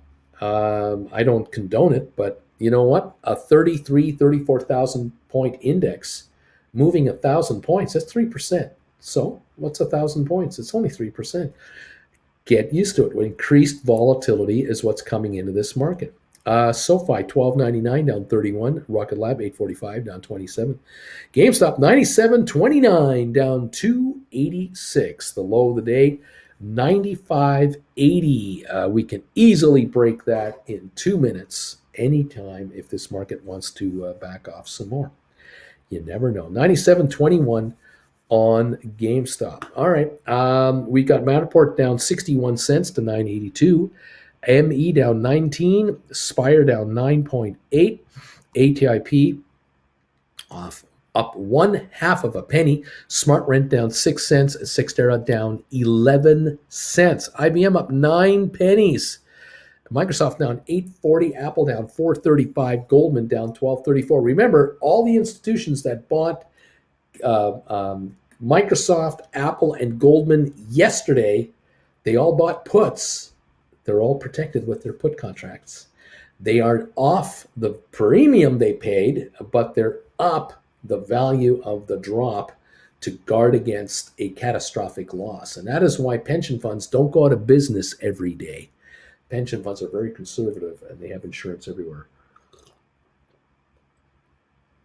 But then again, pension funds don't make 40% profit in a year either. Market might go up dramatically, but they don't make that kind of return because the insurance premium tempers their gains. It's kind of like a shock absorber. You ride a bumpy road and your car kind of just flows along because those shock absorbers take all that out of there and turn it into this. And that's what insurance does with funds. That's why I'm getting you to write call options against positions you have to bring, depending on how a stock reacts and how it flows. This is it. 97.10 on GameStop. Backing up a little bit, it looks like. And the U.S. Navy combat jet crashes in the South China Sea on an exercise run. That's interesting. Never a good thing to have that happen down there. We'll see how the Chinese look into that. Here we go. I'm trying to scoop back the Apple $160 call I sold yesterday at the close. Wish me luck, says Swinson. The Apple shares right now are, where am I right here? Hang on. Apple down 436 to 157.27. You're at the low of the day ballpark right now. You might be in your hood. Hopefully it's working for you. Writing calls can be done on any stock at any time at any level. Good stuff. 97.60 on GameStop.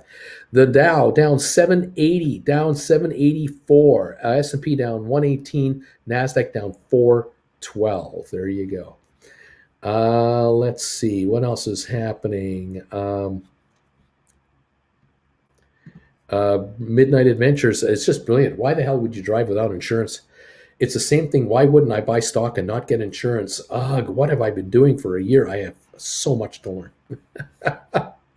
Well, Midnight, if I can keep you from making mistakes, there's half the problem solved right there. That's the number one thing right there. 97.64 on GameStop right now. SoFi 1298, Rocket Lab 849. We got Matterport 982, ME at 438, Spire at 220 down a dime, ATIP 319 down a penny, SmartRent 692 down 9 cents, Xterra down 14 centinos. Right there. That's where we're at. Down 795 on the Dow, down 122 on S&P, down 418 on NASDAQ. The Dow now down 809 points. At the moment is where we are at, okay? Fritz, so 10% loss on GameStop day after day. Got used to that. But this losing streak is hard to see for my portfolio. Should we be buying puts? You sold an Apple call. Really? Oh, come on. You don't belong here with that type of cabbage. I say, way to go. Sextel Rob is saying that could be a poor man covered call. And I think that's brilliant. I think it's brilliant that you wrote an Apple 160.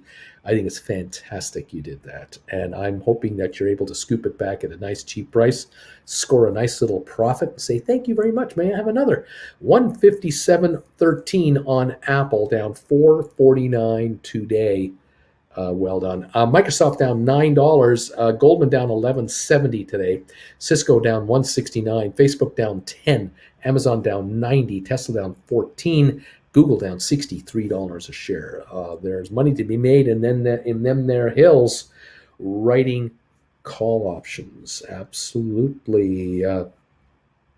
And Nazareth, Uncle Bruce, if you're not going to sell a stock for 2 years, no matter what, is selling covered calls a form of downside insurance? Yes, it is. It absolutely is. It's also a way of earning income on a stock that just flatlines. It's also a great way to make money on a stock that slowly appreciates as well, because you're running out of the money calls against the time factor. Yeah, it's a way to haul in money on a position you're not interested in selling anyway. Exactly. It's an asset you have that you're making money on. It's like a building. It's like you own a building and you're never going to sell the building, but you're renting it in the meantime. You're not in it. You're not using it, so you're renting it. Well, why don't you rent your stock through options? Yeah, get paid, man. You betcha. Let's see. What else is going on here?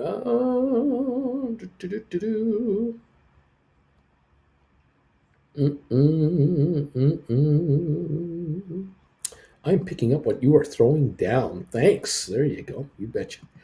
Welcome one, welcome all. We're down 721 on the Dow. We've recovered a little bit here, a little bounce up. We're down 114 on S&P. We're down 404 on NASDAQ. We've got headline breaking. Consumer confidence slips a little at the moment. We just saw that going across. It slips in January and points to softer economy.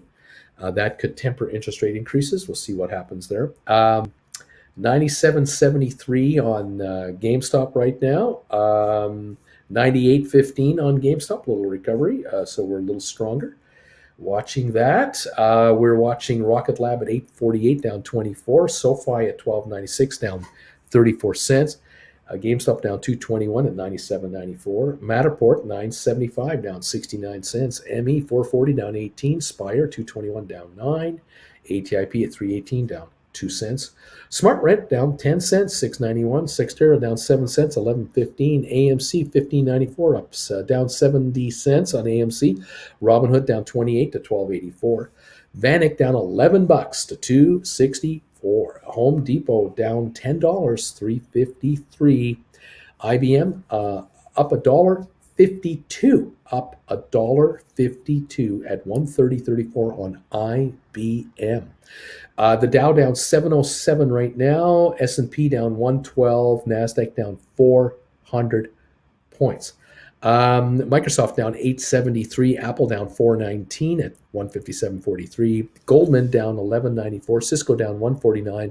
Facebook down 965. Amazon down $86. Tesla down 16. Alphabet, Google down $57. Bed Bath Beyond up 3 cents. BlackBerry down 26, Royal Caribbean down 241 to 76.32. Target down $6 or so. JP Morgan down 350. Costco down 14.80. 14.80 drop on Costco to 474. And that high for the year, 571. And that was hit just in early this year, right at the end of December, early January. That was less than 3 weeks ago. Costco was at its high of the year, 571. It's now 474. 15 to 20% drop on Costco just in 3 weeks. Correction? I think so. Walmart down 224 to 137.96. Walmart's high of the year, 152. We're now at 138 or so. That's a $14 drop on a 150 stock. We're close to 10% drop on Walmart. Interesting stuff. Who else is getting whacked here? Let's see. Netflix, 372 again, down $14. The low was 351 yesterday, 372 right now. We still are going lower, I think. Who else is down here? Moderna actually up $1.20, still holding on to a gain at 158. Moderna did get up today to 168. So there's little signs of life at Moderna. That's good to see. Yeah, unreal what's going on out there. Boeing down $6, 198.30. Boeing hit the high, 52-week high of 278. How long ago was this? This must have been last year. Oh, yeah, last year. 2 years ago, this stock was 340. Yeah. All-time high was 440? 440 all-time high. 198 on Boeing from an all-time high of 440 a couple years ago. Just to kind of put it all in perspective, wow, what a change. What a change. All right. The Dow down 712 right now, a little better than the low of the day. We're down 112 on S&P, NASDAQ down 405. We're not going anywhere yet. 14 million Americans have stopped working because they had COVID-19 or they were caring for somebody who had COVID. 14 million Americans are not working because they could be, they have jobs, but they're not working. This is why I keep talking about the economy is not running on all cylinders. There are people caring for people who have the disease and can't work right now. 14 million. That's a huge number of Americans. Remember, 4 million a month are quitting their jobs. Those are the numbers that have been coming out. The Great Resignation. but 14 million aren't working because they can't work right now. That is holding down the US economy from hitting its top number. This is why interest rates really aren't going to go that much higher, that much quicker, because the economy is not actually overheating at all. It is actually sputtering, and watch for that. We're down 645 on the Dow, down 105 on S&P. We're down 375 on NASDAQ. A bit of a recovery coming on right now. We got Rocket Lab a little better. We were down to 841. We're at 853, so we're still down 19 cents on 400,000. SoFi now trading at 1309. It was down as low as 1271. This market is coming back smartly. This is like 37-cent recovery. We're down only 23 cents now on 18.6 million. SoFi coming back.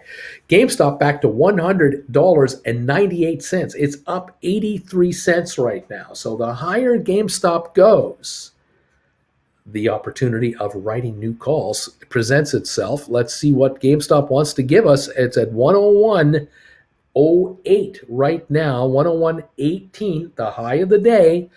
I would love to have a news announcement. That would be terrific. Would you mind saying something, please, GameStop? Please tell us. Tell us what it is you are doing. Tell us what is going on. We would love to know. But I don't see any announcements anywhere on GameStop. I see the stock at 101.79 right now. So it's up 160 right now. Matterport 989 down 55 cents, had a low of 950. That is improving nicely.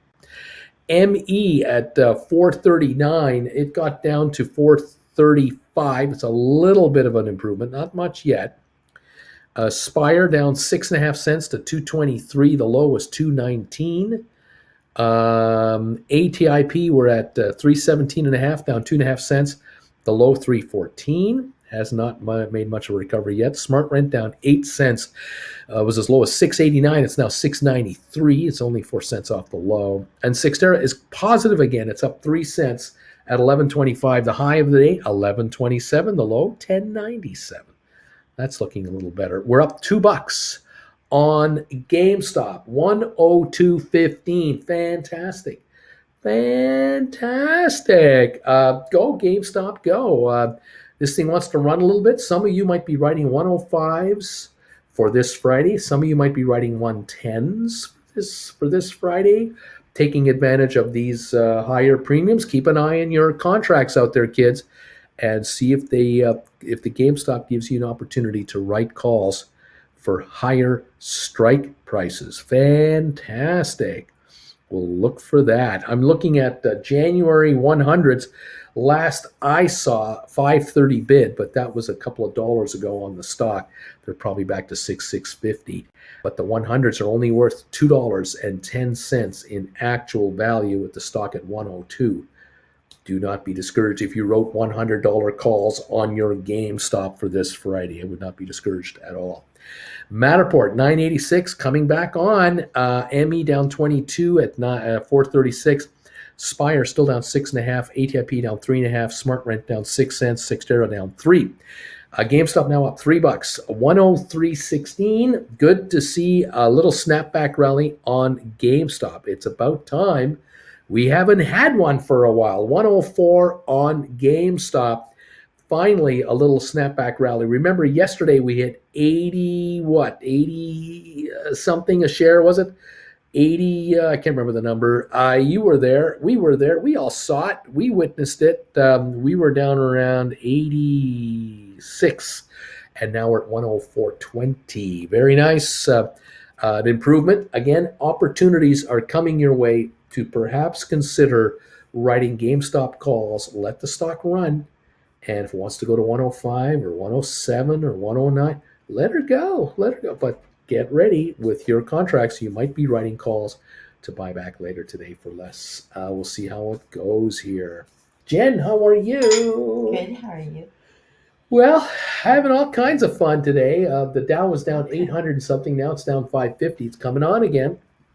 S&P down 97 and NASDAQ down 347. Don't you love riding the roller coaster? Love riding the roller coaster. Yes. Love riding the roller coaster. Have some grapefruit. That'll zing you up. Got some grapefruit to keep me going. Oh yeah, zing time. These grapefruits are getting old. Mm. That they got, you can see the big holes where the big seeds were. Oh yeah. The little seeds, I think they're good for you. Mm. Though I'm not one of those crazy people that eats the entire apple. No, There are people who do that. I can't do that. There's something wrong with them.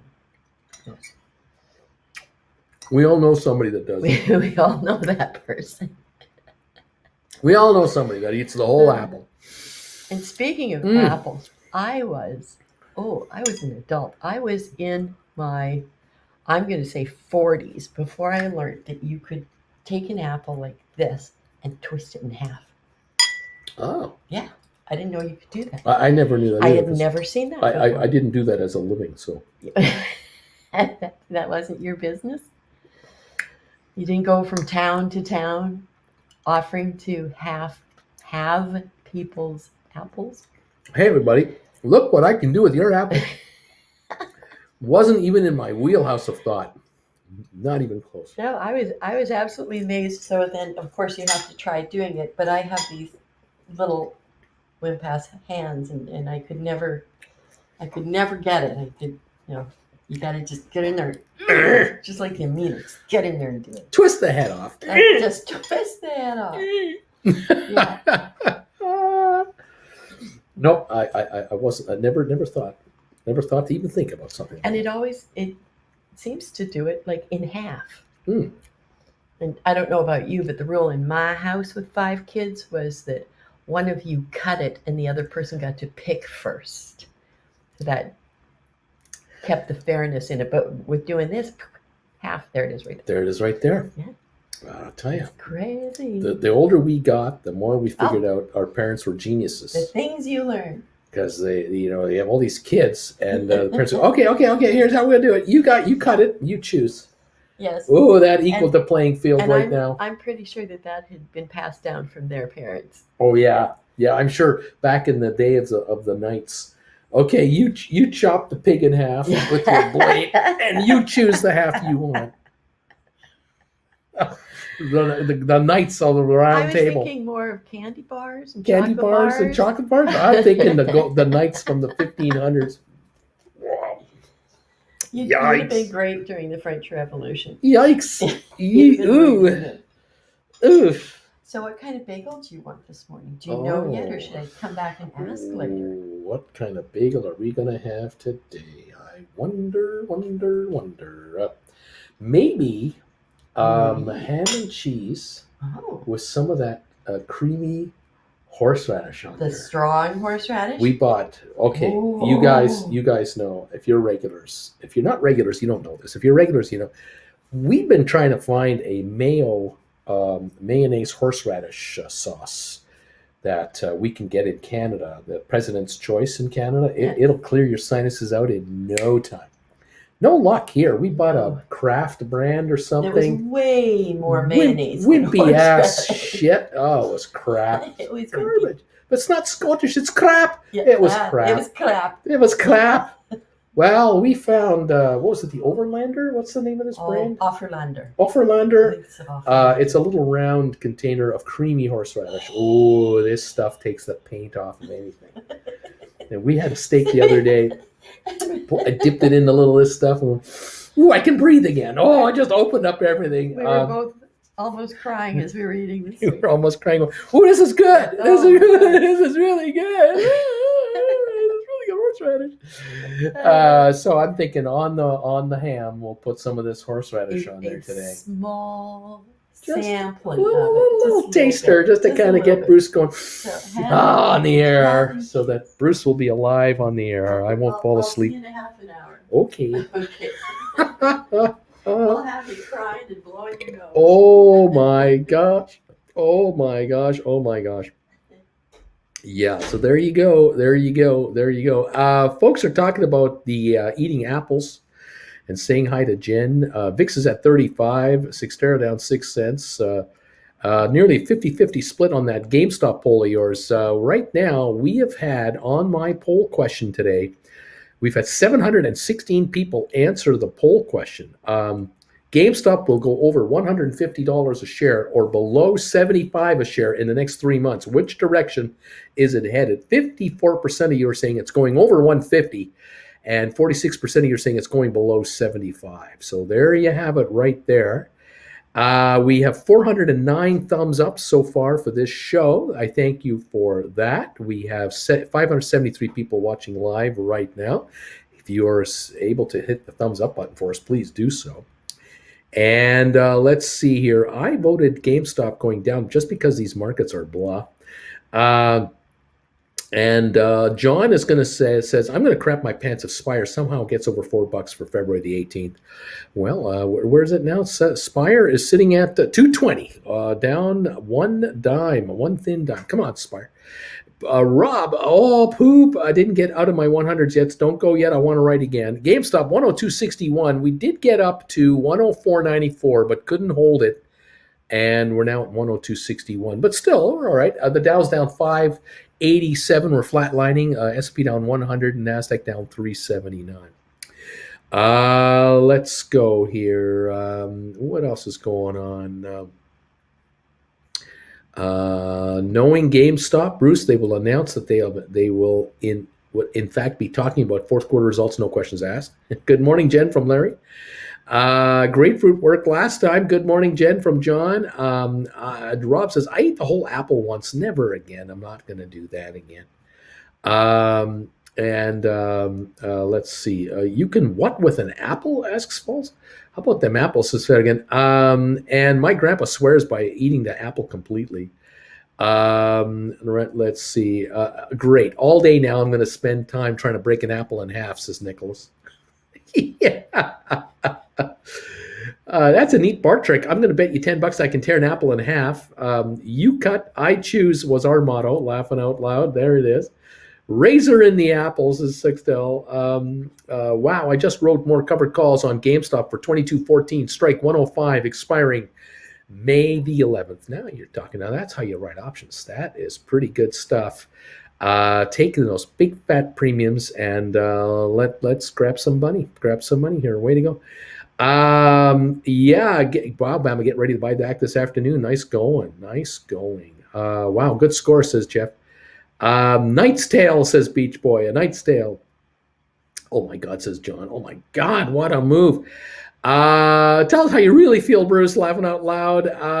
Let's see. Here in the U.S., we have to buy 1 jar of horseradish and 1 jar of mayo and mix them together. It's the only way we can do it. Horse varnish. Bruce wants to stop coughing for a bit.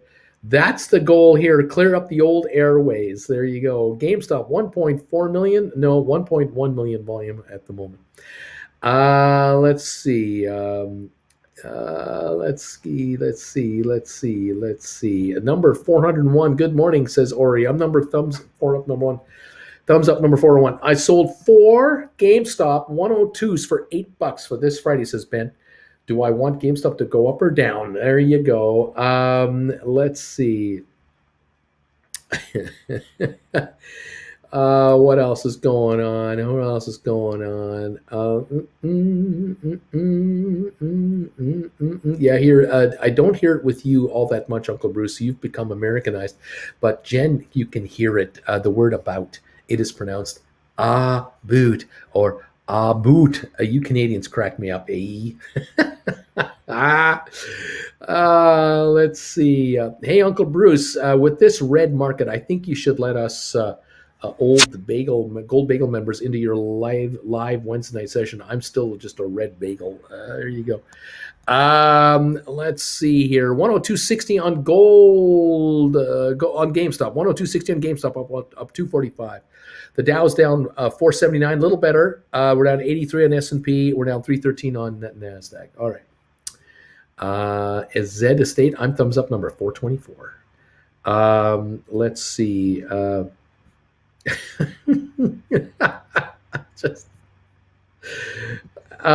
got some crazy comments. IBM's going up some on its earnings report, says Bama Babe. Right on. IBM right now up 350, 132.32 right now on IBM. That doesn't hurt. Home Depot only down 689. That's improving. Vanik only down 775. That's improving. Okay, Sextera down 4, Smart Rent down 18, ATIP down 7.5, Spire down 9.5, ME down 21, Matterport down 54, GameStop up 228, SoFi down 14 cents, and Rocket Lab down 22 cents. A little improvement here and there. Just eat straight jalapenos. That'll clear the sinuses for you. That'll take care of you. Doggy. Oh, my. 434 thumbs ups. Thank you, everybody. I'm just going to refresh my screen, make sure that is accurate. 433 thumbs ups. Thank you. 729 votes. 729 votes on our poll question. GameStop will go over 150 a share or below 75 a share in the next 3 months. 54% say over 150. 46% say no, under 75. That's what's going to happen. That's what people are saying on my poll question today. Thank you, everybody. Appreciate you all being here for this. 435 thumbs ups. Uncle Bruce, I was kidding about the comment about apple seeds. Please don't think I'm insane. It's a TV reference. It's all good. John Bickman, Uncle Bruce, I know you were laughing at my comment, and yes, you would not read it. Come on, man. Not gonna do it. No, not doing it. No. Rocket Lab 849 down 23 cents. SoFi down 21 cents to 1309. GameStop 101.95 up 180, 102.10 up 196. You might want to think about writing call options. You might not. This might be the point where you might say, it's kind of up here. Maybe it'll back off a little bit. You never know. We'll see what happens. Bring in some premiums and buy them back later. Let's see. Matterport 984 down 60, ME 435 down 22, Spire at 220 down 9.9 cents, ATIP down 7.5 cents, Smart Rent down 16, Sextera down 3, AMC down 15 cents. That's the deal. IBM up 380 a share, 132.62. We're down 398 on the Dow right now, down 74 on S&P, down 284 on NASDAQ. Okay, Microsoft down 644, Apple down 295. See if this is a dead cat bounce in the middle of the day, or we're going to go lower here, or what? We're going to find out real soon, kids. We're going to find out. Let's see. Oh,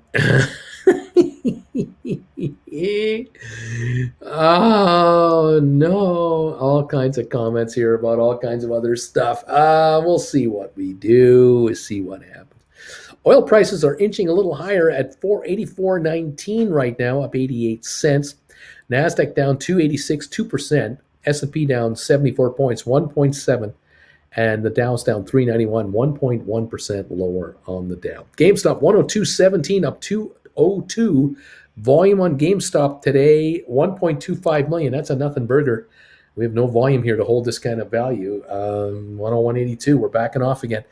We'll see. Well, we'll figure this out. 495 drop on the Dow. We might be going lower again. I don't know. We'll see. Welcome all to the show today, to the markets. And let's see what's going on. I'm convinced Jen is Bruce's bodyguard. That's what I think is going on here, says Mark Gibson. What can I say? Too much fun here on these crazy markets. 101.72 on GameStop, holding a 157 gain, but not going very far, are we? GameStop is green in a sea of red. That's true. Uncle Bruce, here is my go at Ingelhofer cream style horseradish. Boar's Head is decent, but Ingelhofer is legit. Yeah, I think we've got. I think that's the one we have. It's this little round, stubby plastic bottle with you turn upside down and squeeze it out. It's good stuff. What can I say? Pick Nose says, Joe, you can make money with GameStop, then spread it on to something else. There you go. Joe saying if they start talking and a plan becomes more clear, then it might be a different story. There you go. Anyway, there it is. Saw a post on the whatever that is. Someone wrote a GameStop cover call to make $100 total while giving up thousands in the shares themselves. I don't know what that means. Anyway, it is what it is. We've got the GameStop 101.30 up 115. We're backing up a little more now, backing up again. We got the Dow down 400. We have S&P down 75 and NASDAQ down 287 at the moment. All right. A little more selling coming in on GameStop 101.44, 101 even now. We're jumping around here a little bit. We're up about $1 on GameStop at the moment. How are you guys doing on your options? Let's take a look at GameStop. The 100s, according to my machine, which is behind at the moment, my contract that die on Friday, the 100s are showing 885 to 890. The 101s are 830 to 890. The 102s are 775 to 880. The 103s are 720 to 805. The 104s are 670 to 755, and the 105s are 620 to $7. Out of the money, 350, 620 to $7, expiring in 3.5 days. So serious premiums being paid here on some of these contracts. That is why these could be there could be some money made on these contracts. If this stock falls, we have a lot of premiums that are going to disappear here. 101.50, 101.70, 101.56, something like that is where we are right now on GameStop. Let's see. Let's go. No, nothing to worry about there. We're down 32 on Rocket Lab to 840. It looks like we're at the low of the day again here. 838 was the low, and we're near that right now on Rocket Lab, down 32 cents on 543,000. SoFi, 1307 right now, 1303. The low of the day, 1271. We're still above that low level. We're down 27 cents on 23.5 million shares. GameStop 101.29, up $1.14. Matterport 971, down 74 cents, now 970. The low was 950. So we're watching the support levels there. Matterport volume is 2.5 million. 23andMe, I have it at 435, down 23 cents. Low of the day right now, 600,000. So might be time to put in stink bids on some of these stocks. Spire 219, down about a dime. The low of the day 219 on 123,000 shares. ATIP 312, down $8.08. That's about the low right now, 197,000. So we're hitting the lows on a bunch of these stocks. We got the Dow down 425, S&P down 79, NASDAQ 306. The big markets are falling again. ATIP, we are talking smart rent, 685 now, the low of 680, 124,000, a little dip there. Sextera still holding a 1 penny gain at 1124. The low was 1097. That was first thing this morning, 1097. Got up to 1129, now 1124 on 61,000 shares. Vanik down 9, Home Depot down 7, IBM still holding a 350 gain, make that 330. Dow down 510 now, we're dropping. Microsoft down 8, dropping. Apple down to 158.23, we're dropping again on Apple. It got back to 158.60 or so, 158.80, now 158.36, down 50 cents from the recent recovery high. We'll see how it does. Goldman, 334, down 850. The low of the day, 330.91. We're now 334.86. We were just at 336.50. We're now 335.06. $1.50 comeback on the Goldman. The Dow down 494, down 90 on S&P, down 336, 342 on NASDAQ. Cisco down $1.34, Facebook down $7.98, Amazon down 84, Tesla down 12, Google down $57 at the moment. GameStop $100.47, holding a 32-cent gain right now. GameStop has given up that run that took it all the way up to 104.97. That was the best we had. We couldn't print 105, too much selling. Now we're at $100.37 on GameStop, which means calls are coming back down in value again. We'll see how this plays out with GameStop, $100, 22 cents, up 7 cents on the day. Those 100s are falling back, probably under $8 again. We'll watch those and see how this all plays out, kids. Lots of premium in there for this Friday. Tons. If you want to write a contract for next Friday on GameStop, you want to write a 100 for February, according to my machine, which is 15 minutes behind, 11.50 to 12.60. 105s are 9.10 to $10. 95s are 14 to $16. So there's some premiums to be had there if you want to go that far out. That's next Friday. $100, 31 cents on GameStop. Alrighty, there you go. There you go. There you go. There you go. What else is going on here? Thank you, everybody. Let's see.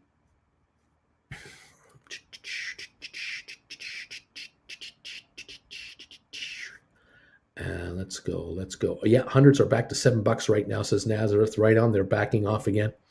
GameStop, $100, 45 cents, 75 cents, somewhere in that range. The Dow down 427, NASDAQ off 81, NASDAQ down 326. So Dow, S&P, NASDAQ, all negative, anywhere from 1.2% for the Dow up to 2.3% for NASDAQ. Oil up $1 a barrel right now. John is saying, John Bickman, if SoFi goes like yesterday, we print a red candle this hour and then step up the rest of the day.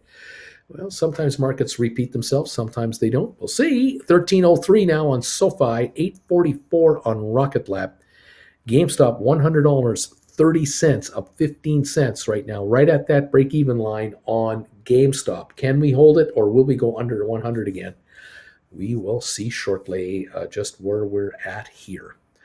There you go. Okay. Yeah, down 433, down 434 on the Dow. All right.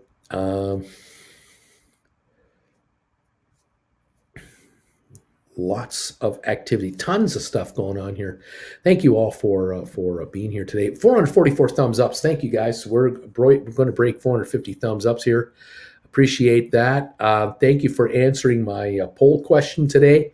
Appreciate you doing that today. Number of you have participated. 761 now have participated. It looks like the trend is that people are thinking that GameStop will hold above 150. It'll go above 150 before it goes to 75 in the next 3 months. 55% are thinking, oh yeah, GameStop will be over 150 in the next 3 months. Only 45% of you think it'll be below 75 in the next 3 months. So interesting reaction to that one. 450 thumbs ups are now in the house officially. We are 50 away from 500 thumbs ups for this show. Thank you all. GameStop right now up a dime to $100.25. Just hanging around the break-even line at the moment. Let's go. Here we go. I Smell Money says, I was just thinking, doesn't this seem like a rerun, you guys? Or maybe everything tanks again around lunch levels out the rest of the day, something like that. We'll find out, I Smell Money. We will find out how this market wants to react. We could have some more selling and then a rally. We could have a rally, then the end of the day selling. Who knows? There's just all kinds of possibilities. We're down 384 now on the Dow, down 79 on S&P, and we're down 330 on NASDAQ. $100, 29 cents on GameStop, up 14 cents. We are testing this $100 support level.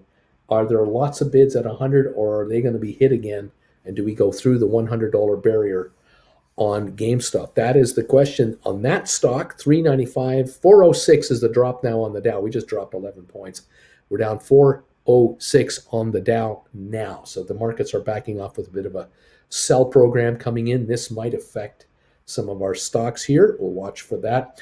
Rocket Lab looks like it's at 840, and that is right near its low of the day of 838 on 597,000 shares. And SoFi is under 13 again, 1293, 1292. down 37 cents right now on 25.4 million. It's not a big loss. It's just below the break even. GameStop, $100.29 to $100.48. It's jumping about here. Matterport, 968, down 76 cents here. The low of 950 is being threatened again with 2.7 million volume. ME is down a quarter to 430. It looks like 435 right now, down 23 cents or so. 431 is the low. 435 is where we seem to be at on 665,000 volume on ME. Spire at 217, down 12, 13 cents, now 218 a share. This is the low of the day on 140,000. ATIP at 308, 306 is the low of the day. We're right here on 216,000. So we're down on those two. Smart Rent down 12 cents, 689. The low of the day, 680. We are at 140,000 volume. And then we have Cyxtera down, up actually 4 cents to 11.26, up 4 on 65,000 shares on Cyxtera. That is where we're at. The high of the day, 11.29. 3 cents from the high of the day on Cyxtera right at the moment. GameStop, 101.37, a little bounce. Trying to hang on. The Dow, a reversal of the dip. We've bounced back. We're now down 329. Just gained 70 points on the Dow after a little computer sell program kicked in and a buy program kicked in. We're now down 316. We're down 290 on the Dow. We have improved 120 points in 3 minutes on the Dow. There's obviously a buy program coming in right now. Down 68 on S&P, down 283 on NASDAQ. The gyrations are everywhere right now. Already. Let's see. What's going on? Here it is, Mama Babe. Before Uncle Bruce embarked on his knowledge, I just let stocks that I held fall in price. And I took my lick, and now I write covered calls, and it is empowering. Right on, Mama Babe. Way to go. That's the name of this game, baby. Taking control of your account and your life. Absolutely. Here we go. I am real happy. I was able to pick up 100 Goldman Sachs, says John Anderson. Nice going. Nice going. Great move. You'll be laughing third quarter, says Joe. Right on, John. Way to go. 101.42, 101.22 on GameStop. We're jumping here. We're getting some selling in here. We're up $1.02, $1.07, $100.98. We're under 101 on GameStop again. More selling coming through. Lots of gyrations. The Dow off 321. We're going on a sell program right now. We're all over the place as we're watching these markets just try to figure themselves out. Where are we going? They are asking themselves, where are we headed at the moment? That is what we are witnessing here. We have more red than green. I'll give you that. $100.20, 101.22 on GameStop to 101.63 on GameStop. It goes up to this 105 level. People are writing calls. It goes down to the 90.95 level. They're buying their calls back. And we're just sitting here going, give us the range. You tell us where we're going. And we'll play this game. We'll play this game all the time. It's okay. You want to go to 120, 130? It's all right. We'll do rollovers. It's okay. We'll now play the 120, 140 game if that's what you want to do. You want to go down to $70 to $90 a share? We'll play that game. Whatever game you want to play on games, we're here. We're here with these contracts. We'll take in money and we'll bring in cash and we'll kind of go from there. Yeah, we're here. 101.63, 101.61 on GameStop. We're down 288 on the Dow again. Another little buy program. Now we're down 293, and around we go with the computer volatility games here. Lots of algorithmic trading coming through right now. 101.60 on GameStop. Whew. Keeping me on my toes. Richard, hey, buddy, thank you for this little sticker here. Hi, Uncle Bruce. What kind of Matterport leaps would you recommend? Well, are you looking to buy them? I'm assuming you're thinking of buying leaps. Well, I mean, I don't know the price. I'm not looking at the markets here, but you want to go at least a year out. Obviously, that would be the leap, a year out. But if you can buy tens That would be a good move. If you can afford leaps below 10 in the money, then even better because you'll get a dollar for dollar move on the way up. But Richard, the stock's at 972. Look, if you got to pay $3 or $4 for a leap, why don't you just buy the stock and then you don't have any time frame to worry about at all? John Anderson says, thanks, John. Joe, Midnight Adventure says, you are so close to getting 500 thumbs ups here. 469. We're only 31 away. 31 thumbs ups away from 500 today. Thank you all for helping out. If you could please help out and hit us up with a thumbs up, that would be cool bean stuff. That would be really cool. Thank you all. And those of you who've been writing in this morning that you want to get in on the class this weekend, I will get back to you after the show's over, I promise. I will get you the info you need to become a class member on the show, this class, this Saturday at 10 o'clock Eastern Time. Just hang tough while I finish up here a little later on this show, and I'll get you the info you need, and then you can register in to join us Saturday at 10 a.m. this Saturday. Jennifer will be the moderator, of course, and we're going to do a class this week. This week it's called Using the Poor Man Covered Call Writing Strategies to Quit Your Day Job. How attractive is that? Yes. You'll find that if you're not necessarily into covered call, poor man covered call writing, you're still going to find this class, I think, very interesting because we're going to cover a lot of option strategies here this weekend, this Saturday. It's going to be about a two and a half hour session. You can stick around as long or as little as you like. Once the session is over, it goes in for editing, and then next week, Tuesday, Wednesday, this class will be listed on my website as class number 11.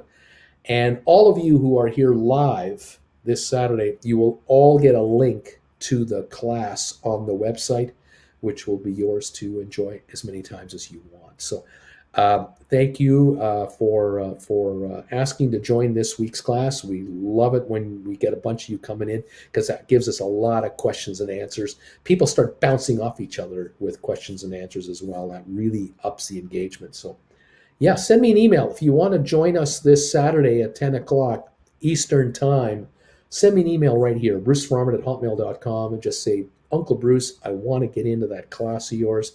How do I register? Help me register. And I'll send you the PayPal donate link and all the instructions. And we'll get you set up to join us 10 o'clock Saturday morning and get you educated on how to become get yourself closer to self-employment and get away from that rat race and get away from those people. Be your own boss. Yeah, man. I want to be my own portfolio manager, and I don't want to be an employee anymore. A lot of you have been brainwashed over the decades. It says you gotta have $1 million saved if you ever want to retire comfortably. You gotta have $1 million. Bunk. That is no longer the case. By being able to write call contracts on stocks, just enjoying these timed appreciations, phenomenal monies. You don't need $1 million to have the kind of cash flow you need to be your own employed person at home. You know, some of you guys are probably interested in just getting away from work for a while. Like you just kind of, can I get like a 2-year break, please? Like I'm really tired. I'm 43. I've been working my butt off since I was 20 something when I graduated. The kids are growing up, and wife and I want to do some traveling while we're young enough. Is there a way, Bruce, you can show me how I can retire or semi-retire or temporarily take a break and travel and still have my make income from the market? Well, with one of these, you're good to go. You just need to know what it is to do and how to do it. Poor man covered call writing and covered call writing in general could be the answer for you to give you this kind of cash flow to just allow you to go, hey, this is it. I have this. I have money in my 401k. I got this IRA. I got equity in my house, but I also happen to have some cash lying around, or I can get my hands on equity. Just tell me how to do it, how much I need, and show me how to become an independent option writer through poor man covered calls. And man, if I can get a year or two or three off, or permanently not ever work for anybody ever again, show me how to do this. I am open for this one. Join me Saturday morning, 10 o'clock. Jennifer and I will be here. We'll get we've got a whiteboard all ready to go. And we'll conduct the class Saturday morning, 10 o'clock. And you are more than welcome to join us. I look forward to it. Thank you all so much for being here. There you go. What else is going on? We now have 501 thumbs ups. Thank you guys for throwing the thumbs ups our way. We appreciate these. Every one of these helps the channel get more exposure through analytics through YouTube. We thank you. We're down 300. Are we down that many? Let me double check. Let me refresh my page here. Double check how we're doing on this market right now. We are down 332 points on the Dow. We're down 73 on the S&P. We're down 310 on the NASDAQ. GameStop is 101.04. We're up 89 cents right now. Rocket Lab at 842 down 30. SoFi at 1295 down 35 cents. Matterport is at 960 down 84. ME is down 29 to 429. Spire 216 down 14 cents. ATIP is at 305 down 14 and a half cents. Smart Rent at 688 down 12 cents, and Sextera holding 1125 up 3. So we've got some red going across here. Watching GameStop very closely at 101.01 right now, up 86 cents. And we have got some folks here who have been writing calls against their GameStop looking for a drop to score some profits. And we're going to see if it's going to give it to us, because the market is under some pressure here. We'll see 340 on the down dip now for the Dow, 75 on S&P, down 319 on NASDAQ, 101.13 on GameStop. Okay. Let's go. Show me the money, Uncle Bruce. I can't wait for this Saturday. John, I'm holding my thumbs hostage until SoFi goes above 13. There you go. Thank you all for all these threats. 101.01 on GameStop. 101.01. What can I say? Oh, what a day. What a day. What a day. Barron's is saying that AMC is in advanced talks to refinance their debt, according to reports. That is a headline I just saw come across.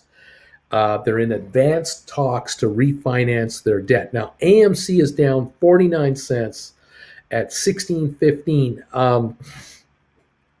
The only way I can see them refinancing their debt is if they can roll over several loans into one fat loan at a better rate, or can they offer a scenario where they're offered a big loan to take out, a bunch of these other loans, and offer some kind of a stock option to the lender, but they're going to need then AMC will have to go to the shareholders and get approval from the shareholders to increase the stock authorizations. But if they can go to the shareholders and say, look, authorize us to issue another 100 million shares, and we will take the debt from whatever it is to a lower number and a lower percentage number, we'll have lower interest rate. This would be better for the company long run. Then we'll see how the shareholders react to that. But it could create a down dip in the market, which could create an uptrend in the market later. It all depends on who and how much and what kind of a deal we got going here. I would say this, the backers that would be most interested in helping out AMC would literally be the landlords that AMC has. Perhaps the biggest bankers, the biggest landlords have for AMC. they might be the most interested parties to negotiate a deal to refinance AMC, because after all, if AMC can lower their costs by having lower bank payments and lower interest payments, they have a chance of breaking even a lot sooner, sticking around a lot longer, being renters a lot longer inside these shopping malls. Like, this all is a positive. And so if you're a banker to Simon Properties and other shopping malls that have AMC theaters, you might be doing yourself a favor by helping them negotiate a new bank deal, right? So you as a lender will buy out the loans that are outstanding elsewhere and give them a package deal and be rewarded by AMC with some kind of a 5 or 10 year stock option into the stock, so that as the company improves itself and becomes more feasible and economically stronger, the debt level will drop over the next decade, giving the banker an option in stock that could be much higher 10 years from now because the company's in much better shape. Perhaps board seats might be offered by the company to, or the banker can appoint the new CEO once the current CEO wants to retire. Maybe that's part of the package. I'm just throwing stuff out here at you guys. I'm just, in plain English, giving you the options that are out there and what could be happening and what might not be happening. GameStop 99.70, by the way, we just broke through 100. We're now down 71 cents on AMC to 15.93.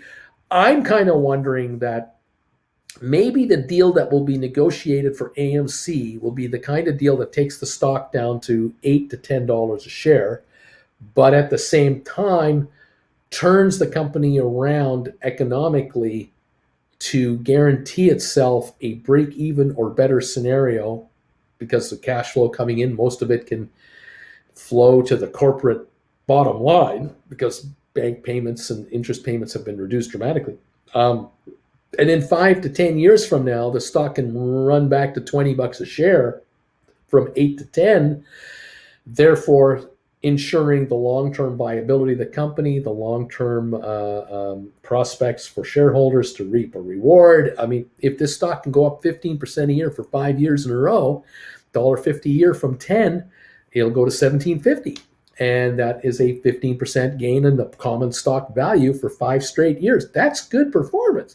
Of course, a lot of you know that AMC went from $12 to $70 a share in a fast hurry on a whole lot of speculation on short selling. And that's the kind of returns they're used to, but that's not normal. Anyway, we're down 70 cents on AMC right now, 15.94, as it is trading along here. 19 million traded, not very heavy at the moment, and it is slipping in value right now. GameStop 99.06. Probably in sympathy as AMC is slipping and GameStop is slipping.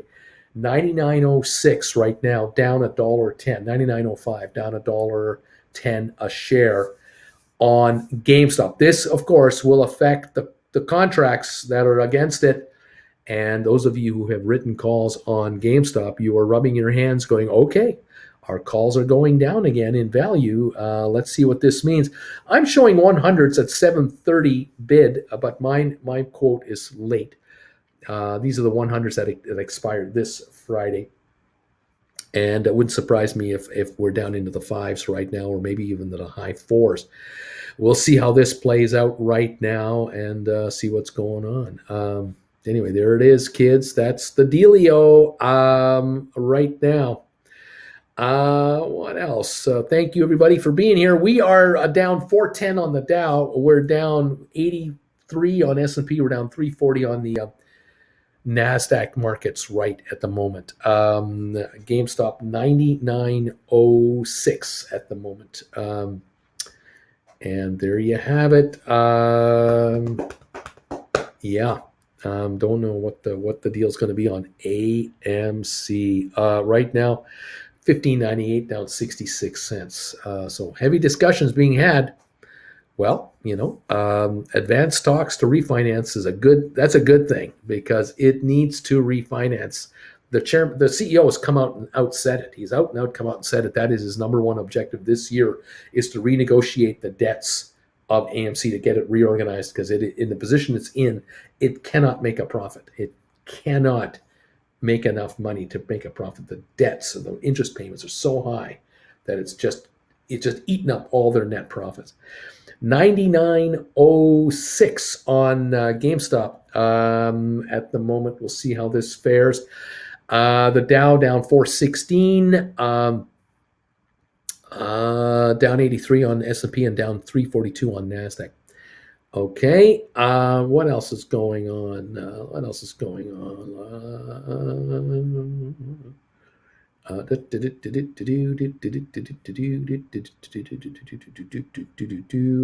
Well, see what happens. Rocket Lab 841 down 31 cents. SoFi 1289 down 41. That looks to be near the low of the day here. Very close to it. 1271 the low. 29 million. GameStop 99.46 to 99.51. Matterport 962 down 82. ME at 429 down 28. Spire 216 down 14. ATIP 306 down 13 cents. SmartRent 686 down 15 cents. Cyxtera 1130 down up 8 cents. 1130 up 8. AMC now at 1604 down 60 cents. A little recovery on 19.4 million volume. Now 1608 on AMC. A little bit of an improvement there. 99.65 on GameStop right now as we are watching that go through. 99.73. Okay.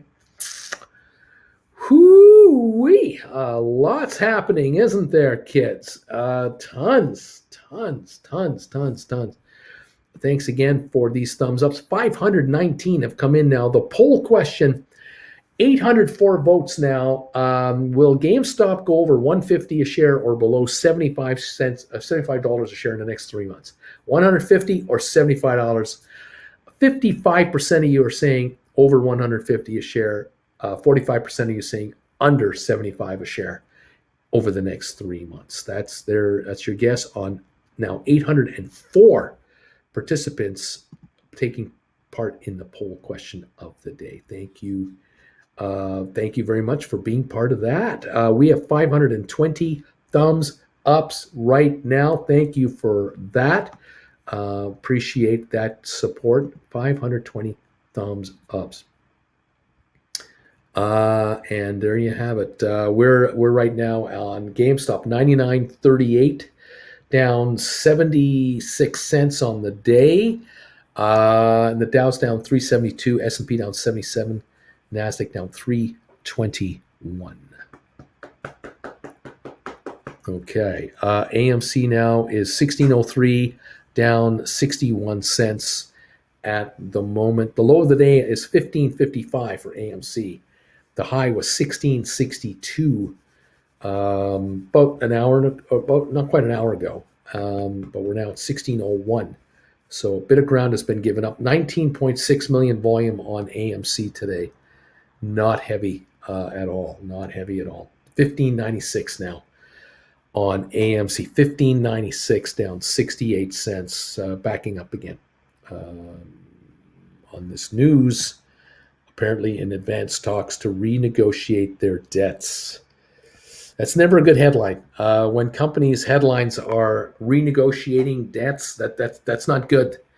That's not a position of strength kind of headline. That's hat in hand saying, hey guys, we need some readjusting here to make it work. Do you want to work with us? If you don't want to work with us, you might be writing off $5 billion in losses. Do you want that? We have a cash flow business here. We got movies. We got people who love to watch movies. We sell popcorn. We sell pop. You kind of know the business we're in. Work with us, and let's see what we can do together as we get through this pandemic. Well, we'll see how it plays out. 99.17 on GameStop. 98.74 now. We just broke 99 on GameStop. 98.74, down $1.40 on GameStop. It's backing off again. Okay. And AMC 15.98, down 66. GameStop and AMC are backing up again. 98.71. Okay. And the Dow down 480, just took a shot lower. We were 100 plus points better than this, 150 points better. We're down 480, down 91 in S&P, down 374 on Nasdaq.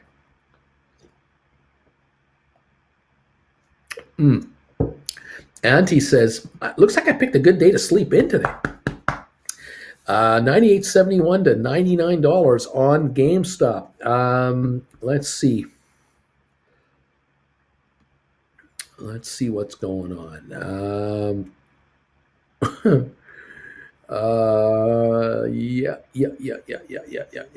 Lots going on here. Lots going on. We've got the Dow now down 473. Definitely lower. 1.3% now in the Dow at the moment. GameStop 98.88 down 127. Back under 99 yet again. Matterport down to 953, down 91 cents today. This is near the low of the day on 3.4 million. SoFi 1289, the low is 1271. We're at 29.7 million on SoFi right now. Rocket Lab 842, down 30 cents. We're 838 is a low on 724,000. Pardon me here. Sextera up 6 cents to 1128. AMC back over 16 now, 1611. Trying to rally a little bit. 19.8 million volume right now on AMC. I can tell you, if a banker or a group of bankers or a group of Wall Street, investment houses are helping negotiate a deal with AMC to help these guys out, they're going to want a pound of flesh for this service, and their pound of flesh is steep. If the company can't afford to pay the high interest rate, see, and that is the problem. AMC can't go into a meeting and say, "Look, we want to borrow $10 billion, pay everybody off, and give us the loan at 2%." These bankers are going to go, "Can't help you. We're not interested in lending you money for only 2% interest. You guys have loans outstanding from anywhere from 5 to 14% right now. But for us to give you a deal for like 6% for all of it, you're going to have to give us something else, because we're giving up higher interest rate payments. What are you giving us in return? What's the deal here?" And if the company says, "We'll give you millions of dollars worth of stock in lieu of cash," maybe we can make that deal. Now, the bankers might say, "I'll tell you what we'll do. Because this will be multifaceted discussions, but we can do a deal where we'll take the whatever. Let's say you owe $6 billion. We'll turn it into $4 billion, and we'll make it $4 billion at 6% if you give us $2 billion in stock at $10 a share." How about that? Now, that would be a big chunk of the company that would now be held by the institutions, who would then pick the successor of the CEO and control the board. But then again, don't they control the company? After all, they are owed $6 billion right now. Who runs the show here? That might be the deal. And for the street, they might like that deal. The street might go, "Oh, it's $10 a share, but guess what? The company now is only $4 billion in the hole, not 6. Interest rates just went down 4%. This is a big saving for the company. This puts the company into the money-making business. After all, the bankers will want to make money on the stock, won't they? So they would want the stock to go to 30 because they got in at 10, right? So you want the banker on your side of the market, right? But there's short-term pain for long-term gain, probably. 1605 right now on AMC, down 58 cents. So I'm just throwing it out there. There's a zillion possibilities of this deal. What I'll tell you will not happen. What will not happen is the bankers will say, "Well, we'll just give you, we'll just cut the interest rates in half for you because we're great guys." That's not going to happen. That's step number one. Step number two, that's not going to happen, is where the bankers say, "I'll tell you what, we'll take the debt down by half and give us stock at $100 a share, and we'll do it that way." That's not going to happen. So where else can we go? What will happen is the company will go, well, we're at $16 a share. How about we cut a deal at 12, $14, and we'll give you a block of stock. Well, we'll cut 500 million shares out of the treasury at $14 for 700 million bucks, and cut a deal. That is a slight correction of debt. I mean, this stock used to be 40, $50 a share, and they were issuing stock from the treasury at 40 and $50 a share to get rid of debt. And the shareholders are going, we don't want you doing that anymore. And so they stopped doing that. They should have kept doing that. They should have kept issuing another 100 million, another 100 million of stock, and knocked off billions more in debt. No interest on debt you don't own, but debt you do own, there is interest on it. So this is why AMC is in the position it's in. 98.91 on GameStop, down 124 right now. AMC 1608, down 56 cents. Watch to see how the AMC discussions go probably over the next couple of days. We'll find out. We'll find out. I'll let you know. Okay.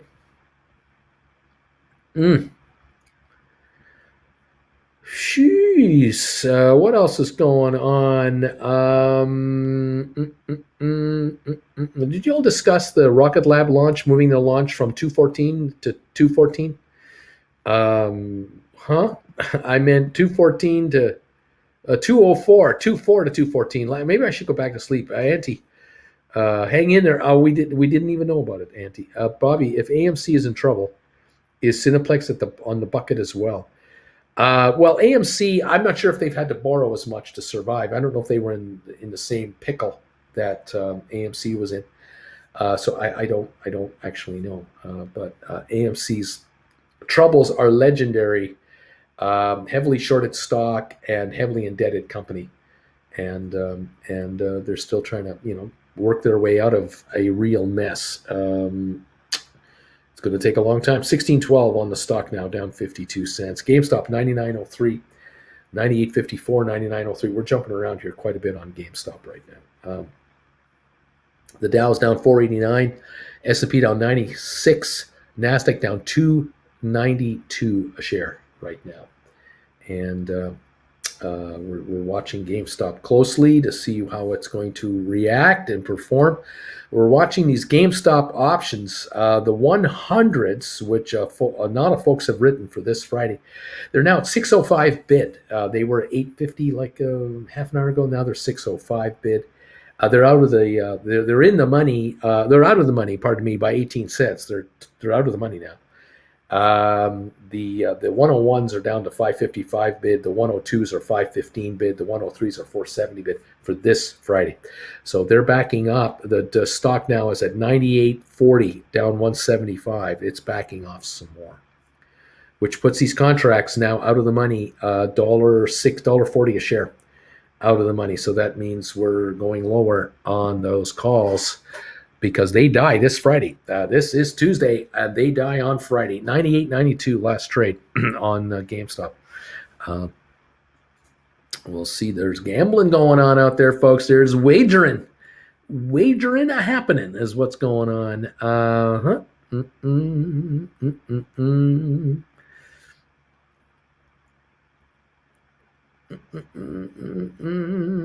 Let's go. There you go. Anti-PC is saying in a Rocket Lab tweet today, what happens when our customer satellites need more time on Earth before settling into their new home on orbit? Easy. Electron files, when they're ready. Our next mission for Black Sky and Space Flight Inc. is now on the 14th of February to allow more time for customer spacecraft readiness. Okay, that is the story there. Very good. Rocket Lab 833, down 39 cents, and a backlog of orders like you can't believe. It's so cheap, this stock. 12.98, down 32 cents on SoFi. A little improvement, actually. We were as low as 12.71 early this morning. We're a little better now, down on 30.7 million for SoFi. 99.18, 98.81 on GameStop right now. And we're jumping about here on 1.65 million shares. Matterport 958 down 86 cents. ME at 426 down 31. Spire down 15 cents to 215. ATIP down 14 and a half to 305. We got Smart Rent down 17 to 684. Sextera up 3 cents to 1125. The Dow down 414 points, and now down 398, down 82 on S&P, and down 360 on Nasdaq. Oil up $1.34 to 84.65. Let's go. Oh, lots to follow. Lots to try to watch here simultaneously, guys. Thank you all for being here today and hanging around. It's nice to see you. It's nice to have you here with us. We appreciate those of you who would like to join us for our class this Saturday. We'll get you your invite here in a little bit after I get off the air. We'll get you an invite so you can join in and participate in this weekend's class.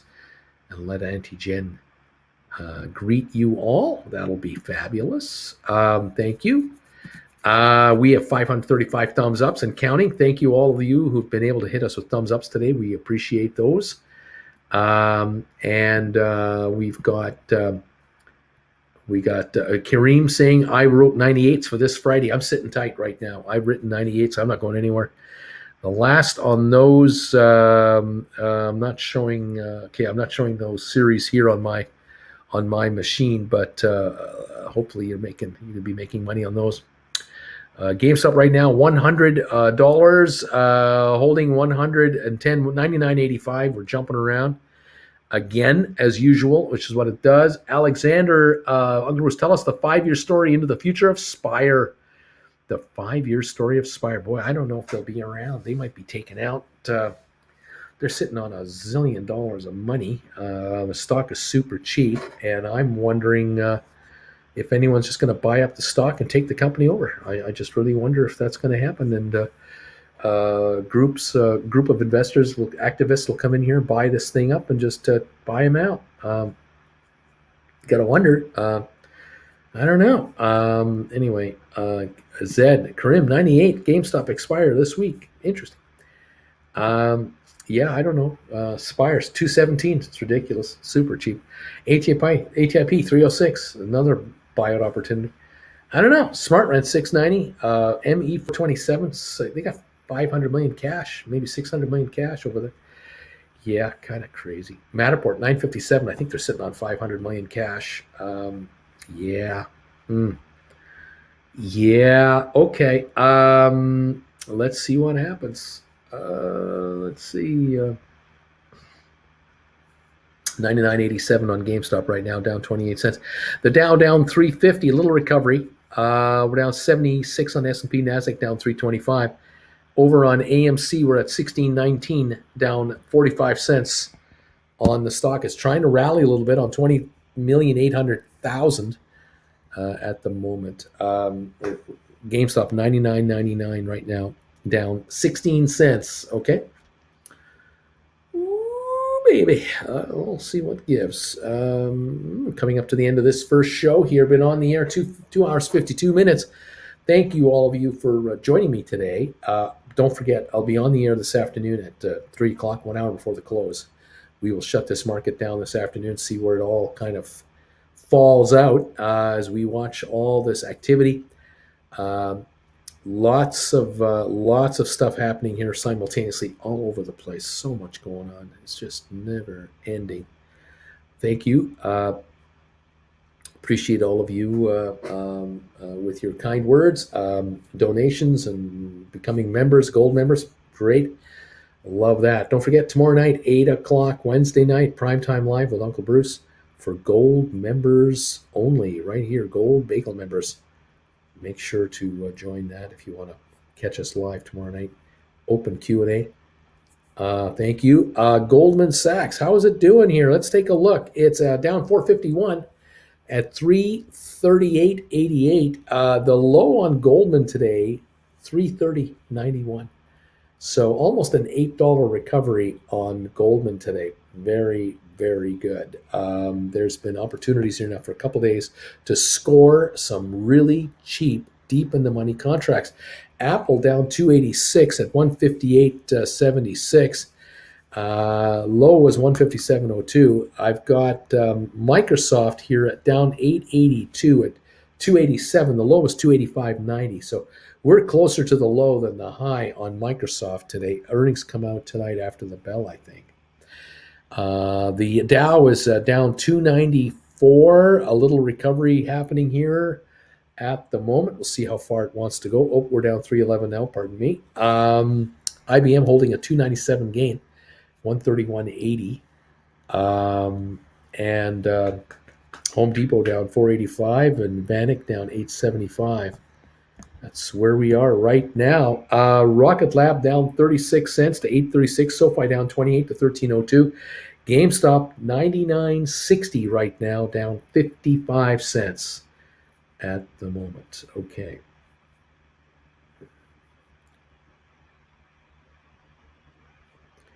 BW is saying to me, asking Bruce, why would these companies have gone public when they went public? When all that's happened is they've underperformed well below what their aspirations have been prior to going public. How do they fix?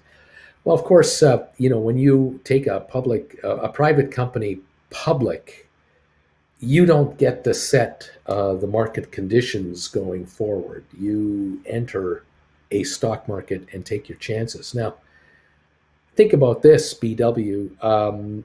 All of these SPACs that were going to go public that I got involved with, that I began to mention to you guys as pretty good candidates to take a look at. I was mentioning stocks to you last year in February and March, a year ago. And a year ago, the markets were at record highs and continued to set record highs all last summer, right up till November. These companies had watched the market hit record highs for 2 years, 3 years in a row after the COVID breakdown and the recovery. But you take that out of there, the stock market for a decade had been going higher and higher and higher. So these public companies were being offered an opportunity to join into a market that was showing no signs of letting up, virtually zero interest rates, very low inflation. And these companies had something going for them. They got some really good business plans here. And they were being told that if you take over this SPAC and we'll put this pipe financing together for you, you could go public with 500 million in cash. Why wouldn't a private company take a good look at something like that? That is a pretty good looking deal. You end up with 83% of the stock held by your investors and founders. 500 million in cash. That's attractive. You can't control, however, how interest rates are going to go with the Fed. You can't control what the Republicans and Democrats are going to do. You can't control what Russia's going to do. You can't control what China's going to do. You can't control inflation. You can't control supply dynamic problems in Hong Kong, Shanghai, Singapore, and everywhere else. You can only control what you do as a public company, as a corporation, as an entity. That's all you can do. And you have to just go with the way the market is, the way your business is.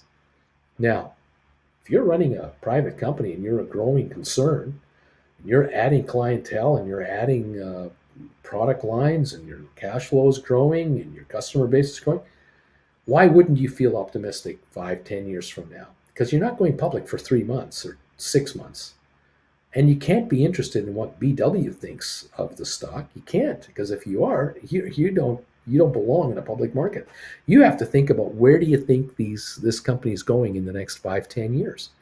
Well, with a $500 million cash injection, or more in some of the cases we're following here, these companies are saying we can take our company to a whole higher level of performance with this kind of capital in our hands, because we can't find 500 million from a single bank or anywhere. There's nowhere we can borrow it. We're not even borrowing the money. We're only going public through a stock offering and being given 500 million on top of the value of our business. This is the best deal ever. So why would they not do this deal? And I say, hey, knock yourself out, grow the company, and let's see what happens. There you go. All right. Yes, here we go. Oh, on GameStop, it's been hard to find 90+% book value on in the money calls. People don't believe it'll stay down here for long. And there you go, Alexander. I agree with that. Let's see. Hey, Bruce, how do you think the market will react to the Fed meeting tomorrow? Also, what do you think the Fed will say and do. Sorry if you've already answered this. I don't know if there'll be much going on. I'm kind of wondering maybe we get a slightly softer tone out of the Fed, not so hawkish as we have heard, a softer tone about rising rates and that kind of thing. Well, we'll see. BW understood, and thanks for the explanation. These companies just happen to come public when they hit a buzz saw. I know they'll recover. It just really stinks of waiting. And you know what? They didn't know when they went public, when they negotiated 6 months before, 3 months before, all the due diligence they did and everything else. They didn't know the big mystery, which was, oh my God, the SEC just changed all the rules for every SPAC out there. And that's what happened in the summertime last year. Every one of our SPACs was supposed to be converted into publicly traded companies by late spring, summer of last year. And every one of our SPACs was delayed 30 days, 60 days, 90 days, 180 days, every one of them. And they were all forced to take massive write offs because the SEC told them to, along with all the other SPACs out there. And none of them knew that was going to happen. And so the buzzsaw is more than just a market buzzsaw. It was a regulatory buzzsaw that also came in. So here we are, right? Did I say half an hour? I think I meant an hour and a half. I've been on the air 2 hours, 59 minutes, and 48 seconds. I have 12 seconds to go in my day. Here, honey. Guess what I just got? Damn it. And you guys say she takes good care of me. You lying bastards. I brought it to you. I got my bagel. What more do you want? Eat your bagel, chump. Thanks a lot, Jen. I remembered. I remembered. Does that count for something? I mean, something.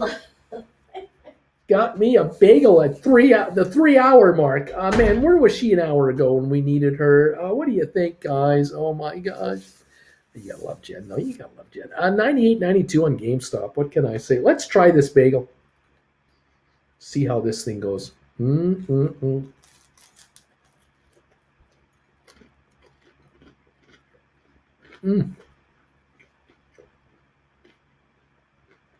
Oh yeah, it's pretty good. 98.92 on GameStop. Let's go. Oh boy. You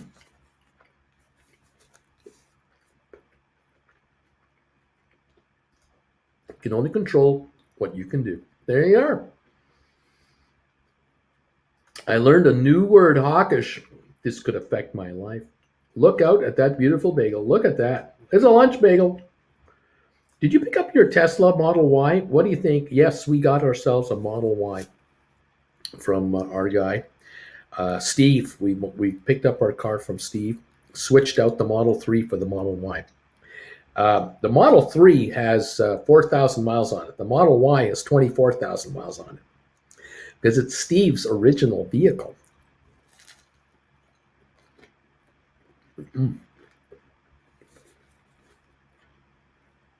It's very nice.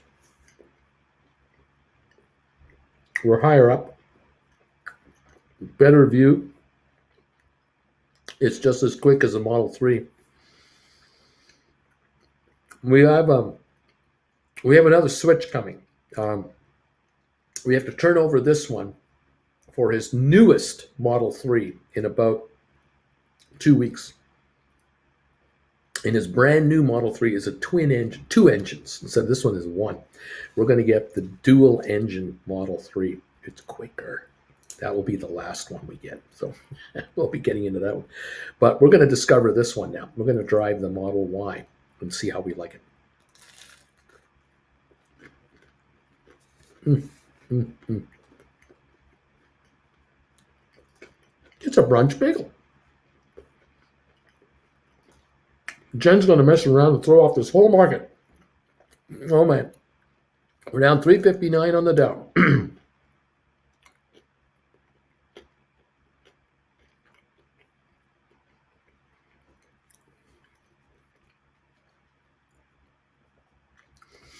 BW says, okay, then, how come the big backers like Branson and Chamath, or whatever his name is. Why can't they come out and say something public now?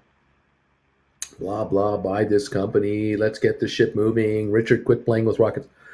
Um, and then Frumler asks or answers, because Brandon and Chamath don't care about the small picture and everyday fluctuations. They want long-term goals. Well, the reality is that there's only so much they're allowed to say. They're still insiders. These guys are insiders of these corporations, and so they're restricted as to what they say and how they say it. And plus, it's not going to be Richard Branson's style to promote a stock on his own without the backing and the blessing of the board of directors of the companies. So he's not going to be a promoter like a promoter, but I'm sure in private he'll talk to friends and associates and say, yeah, I like this one. But, the market is the market. He can't control the big market either.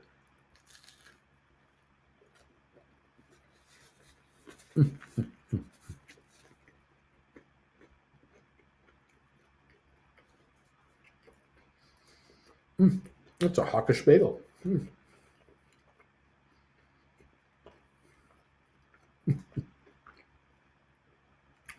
Uncle Bruce. Now, this is investing. This is investing. You're either up 100% or down 50% this week. Thank the sweet Lord, I love red. Oh, man. 98.95 on GameStop. 98.81, down 134. The Dow now 376 right now.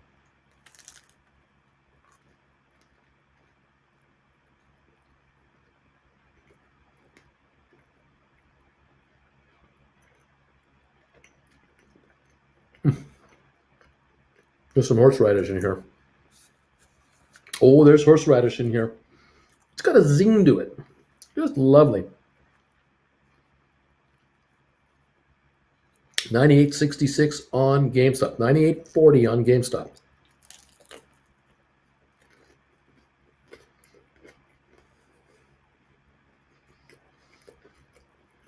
AMC is lower. 15.94. Down 70 now. AMC down 79. 15.85 on 21.9 million.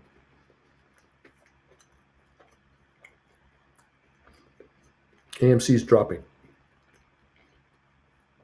The Dow is dropping, down 424 and 92 on S&P.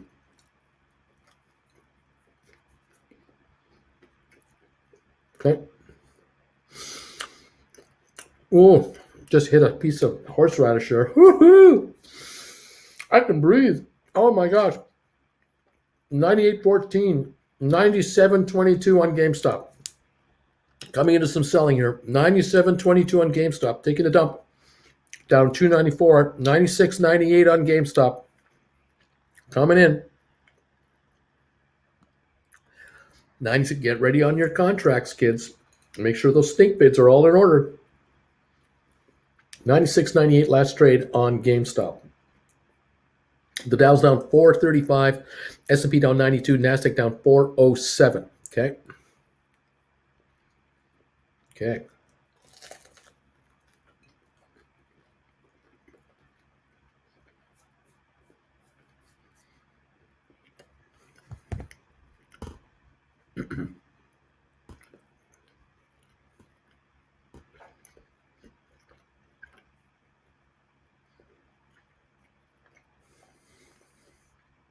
The GameStop low was this morning at 95.80.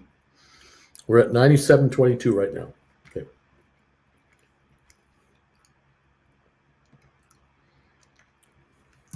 Come on, GameStop. It's coming. Oh my God. I walk back to the computer and see that bagel. I'm so hungry. I got my stink bid ready on SoFi, says anti-PC.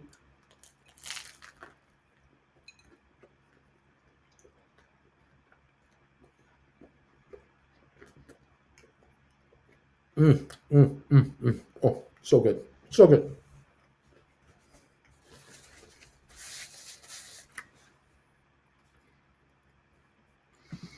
Uncle Bruce, when should cover calls be written on IBM?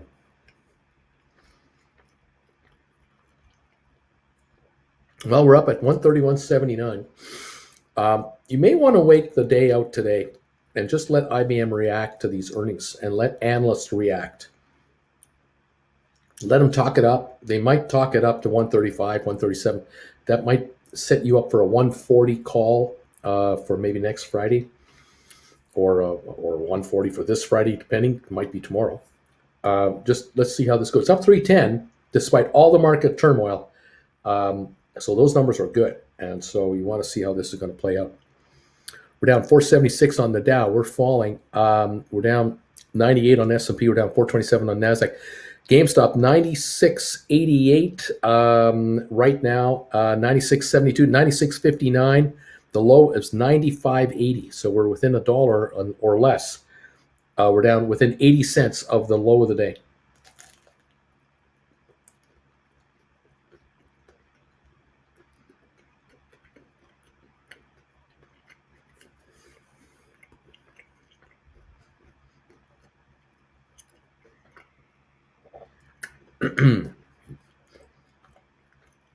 All right, down we go. Got to make myself a bagel now, says Mentos. Snake bid activated. Let's go, says Kareem. Bam, making money twice in one day on covered calls is crazy, says Bama Babe. Oh, it's doable, dear. It's doable. Nice, Bama Babe. Nice. 96.81 on GameStop.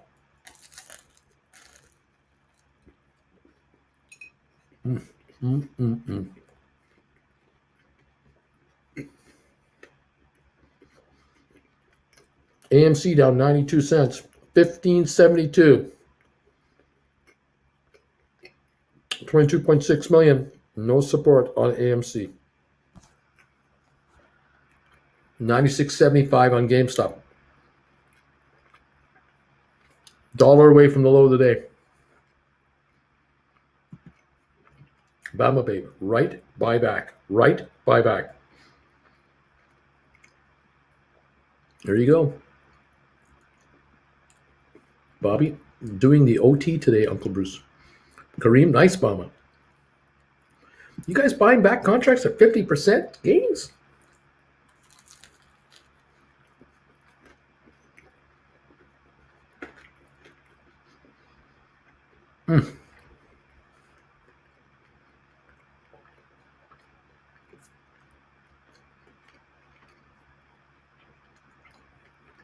Bobby, I buy back when it's a $50 gain. Bobby, right again. 96.93 on GameStop.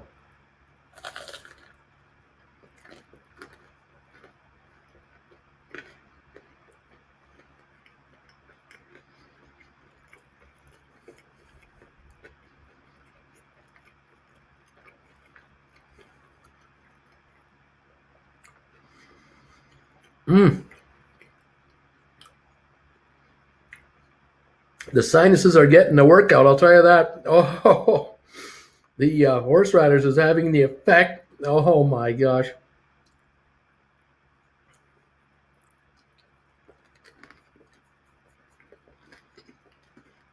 Oh boy. Whew.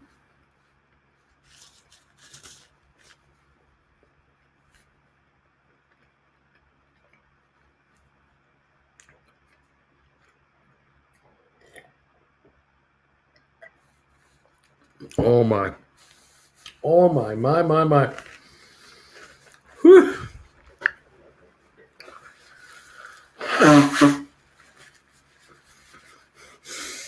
I can breathe. Oh, that horseradish. It's got some kick. It's got some kick to it. That's for sure. Okay. 97.45 on the GameStop. 97.57 right now. That bagel with big ice Swiss. Yum. The Dow's off 450. S&P's out 95. Nasdaq's off 417. See how this market reacts here. $97.50 on the GameStop, down $2.60 a share. AMC at $15.87, down 77 cents. It had reached 15.55 here a moment ago, so it's under some pressure here. 23 million volume. So the news on AMC is not being taken well at the moment.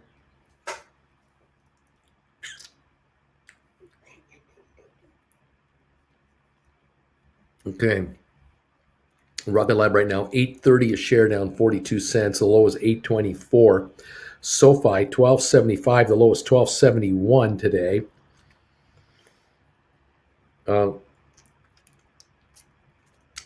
GameStop, 97.64, down 251.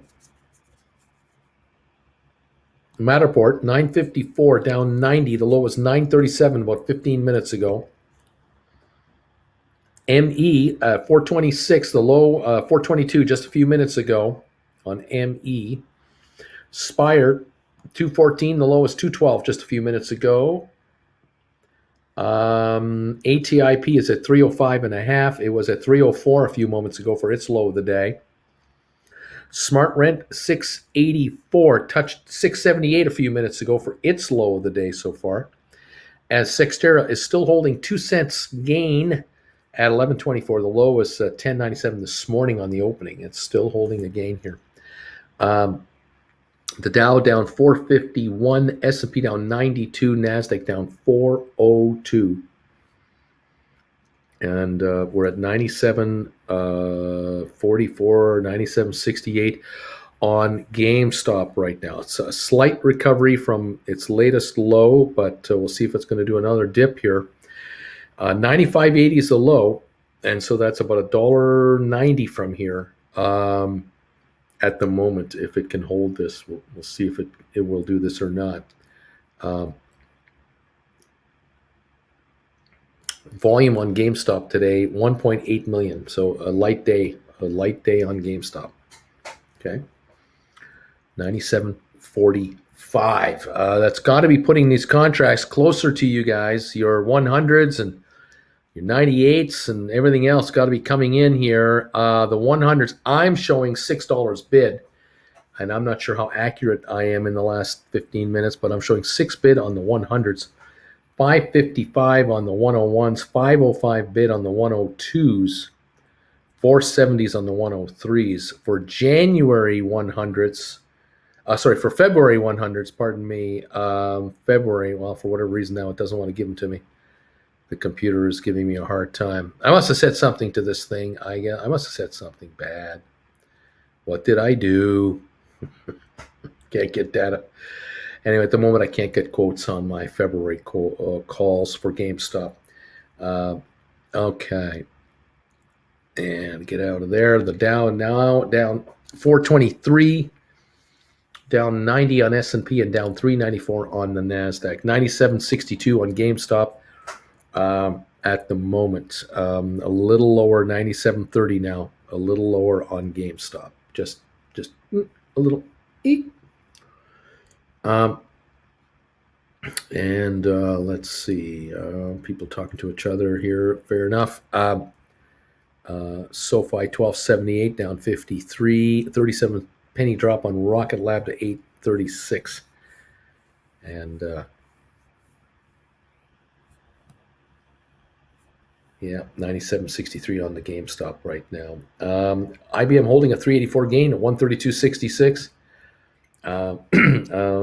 Microsoft off 10.30. Apple down 360 to 157.99. So it did a back off. Didn't get as low as this morning, but this is the lowest level since this morning's on Apple. So it's backed off a bit. We'll see how that reacts. And Goldman is at 337.50, down 580. It got up to 339 today. Still down $3 odd. A little recovery now. Trying to get back to that level again. It's at 337.52. We're down $1.30 on Cisco. Facebook at $2.99. Amazon down $109. Tesla down $19.40, and Google down $67 a share. Bed Bath Beyond, $1 gain at $15. Defiant. Rocket Lab down 12 cents. It's coming all the way back from hitting 75.89. It's now 78.61 on Royal Caribbean. Okay. Costco still down on the day, 473. That's a dollar away from the low of the day, down 15.40 today. Big drop on Costco today.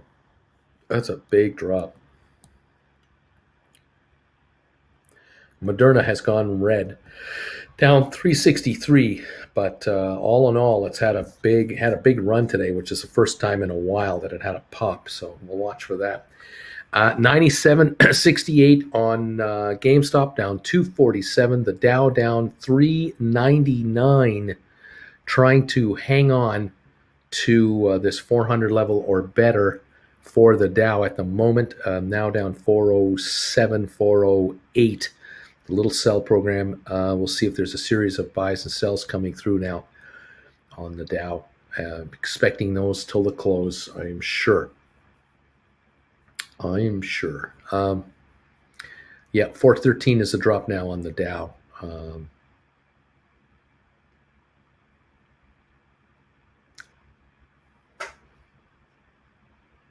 little bit of selling pressure. Okay, there it is. Well, there you have it, kids. I had my bagel, but it was late, but I got it. Thank you for joining me this morning, and for some of you this afternoon. It is now approaching 9 o'clock here in the West, noon Eastern. I'll be back on the air at 3 in the afternoon Eastern time for the final hour of trading today. We'll see how the GameStop and everyone else does in the meantime. Make sure you've got your stink bids in there to scoop up GameStop shares or contracts. And any other stink bids to buy cheap stock as they're handing it up to you. Grab them if you can. 97.68 to 73 right now on GameStop. We've got the Dow down 417. And we were lower to the tune of about 800-900 today, but now we're at the 400 mark. We'll see if we have another recovery, or do we have a late day sell-off to wipe out these loose hands that are kind of trying to hang around. It'll be interesting to see how this plays itself out. And with GameStop, will we close under 100 today? Will we close in the 90s with a bit of pressure this afternoon? That could work well for you guys. We'll see how this wants to do, how it wants to perform. SoFi at 12.76, still down 54 cents. Unbelievably cheap on the SoFi, just amazing. But it's not a corporate problem, it's a shareholder problem.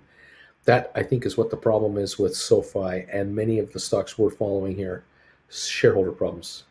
But we'll do what we can with what we got. That's all I can tell you. Thank you all for being here. It looks like IBM is up $4, $3.99 right now on IBM. Having a fabulous day today. So if you're going to write options against IBM, give it a day or two to kind of give us a trend. It might want to pile up into this 135, 140 range first. Let's see if it has it in it, and then write calls up there. Nothing wrong with that. Goldman 338 almost. It's coming back a little bit, trying to anyway. And over on AMC right now, we're at 1602, a little recovery from dropping to 15.55 back to $16. Still down though, 64 cents on 23.7 million. It seems to be going down 2 steps, one up, down 2, one up, down 2. That's what IMC is up to right now. That seems to be the pattern since about 10 this morning. And then we got the word about the companies in advanced discussions to refinance their debts. That is generally bad news for common stockholders. We're down to $15.98 at the moment, $16 on AMC. GameStop 97.82 at the moment, and we're watching how it's going to perform. It's about $2 away from its low of the day, roughly $2 away from its low of the day. There you have it. Okay, I'll see this after, everybody. Thank you for being here. Appreciate you all hanging around, and we'll catch up with you later. Thanks for answering the poll question here.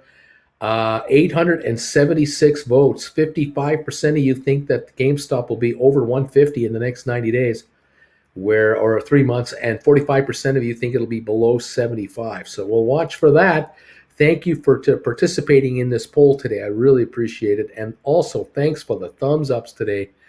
551 thumbs ups have come in today on this channel. I do appreciate that very much. Guys, thanks for that that show of support. I appreciate it. 97.98 right now on GameStop. Let's see how it runs. Wants to go higher, we'll write contracts. Wants to go really high, we'll roll contracts. Wants to go lower, we'll buy contracts back. Where is he going here? GameStop, you just tell us what you want to do. We'll go with you. It's all good. Again, thanks, guys. We'll catch you a little later. Another fun covered call writing day, says Mama Babe. Yeah. There you go. All right, guys. I'll see you at 3 this afternoon. You take care for now. Bye.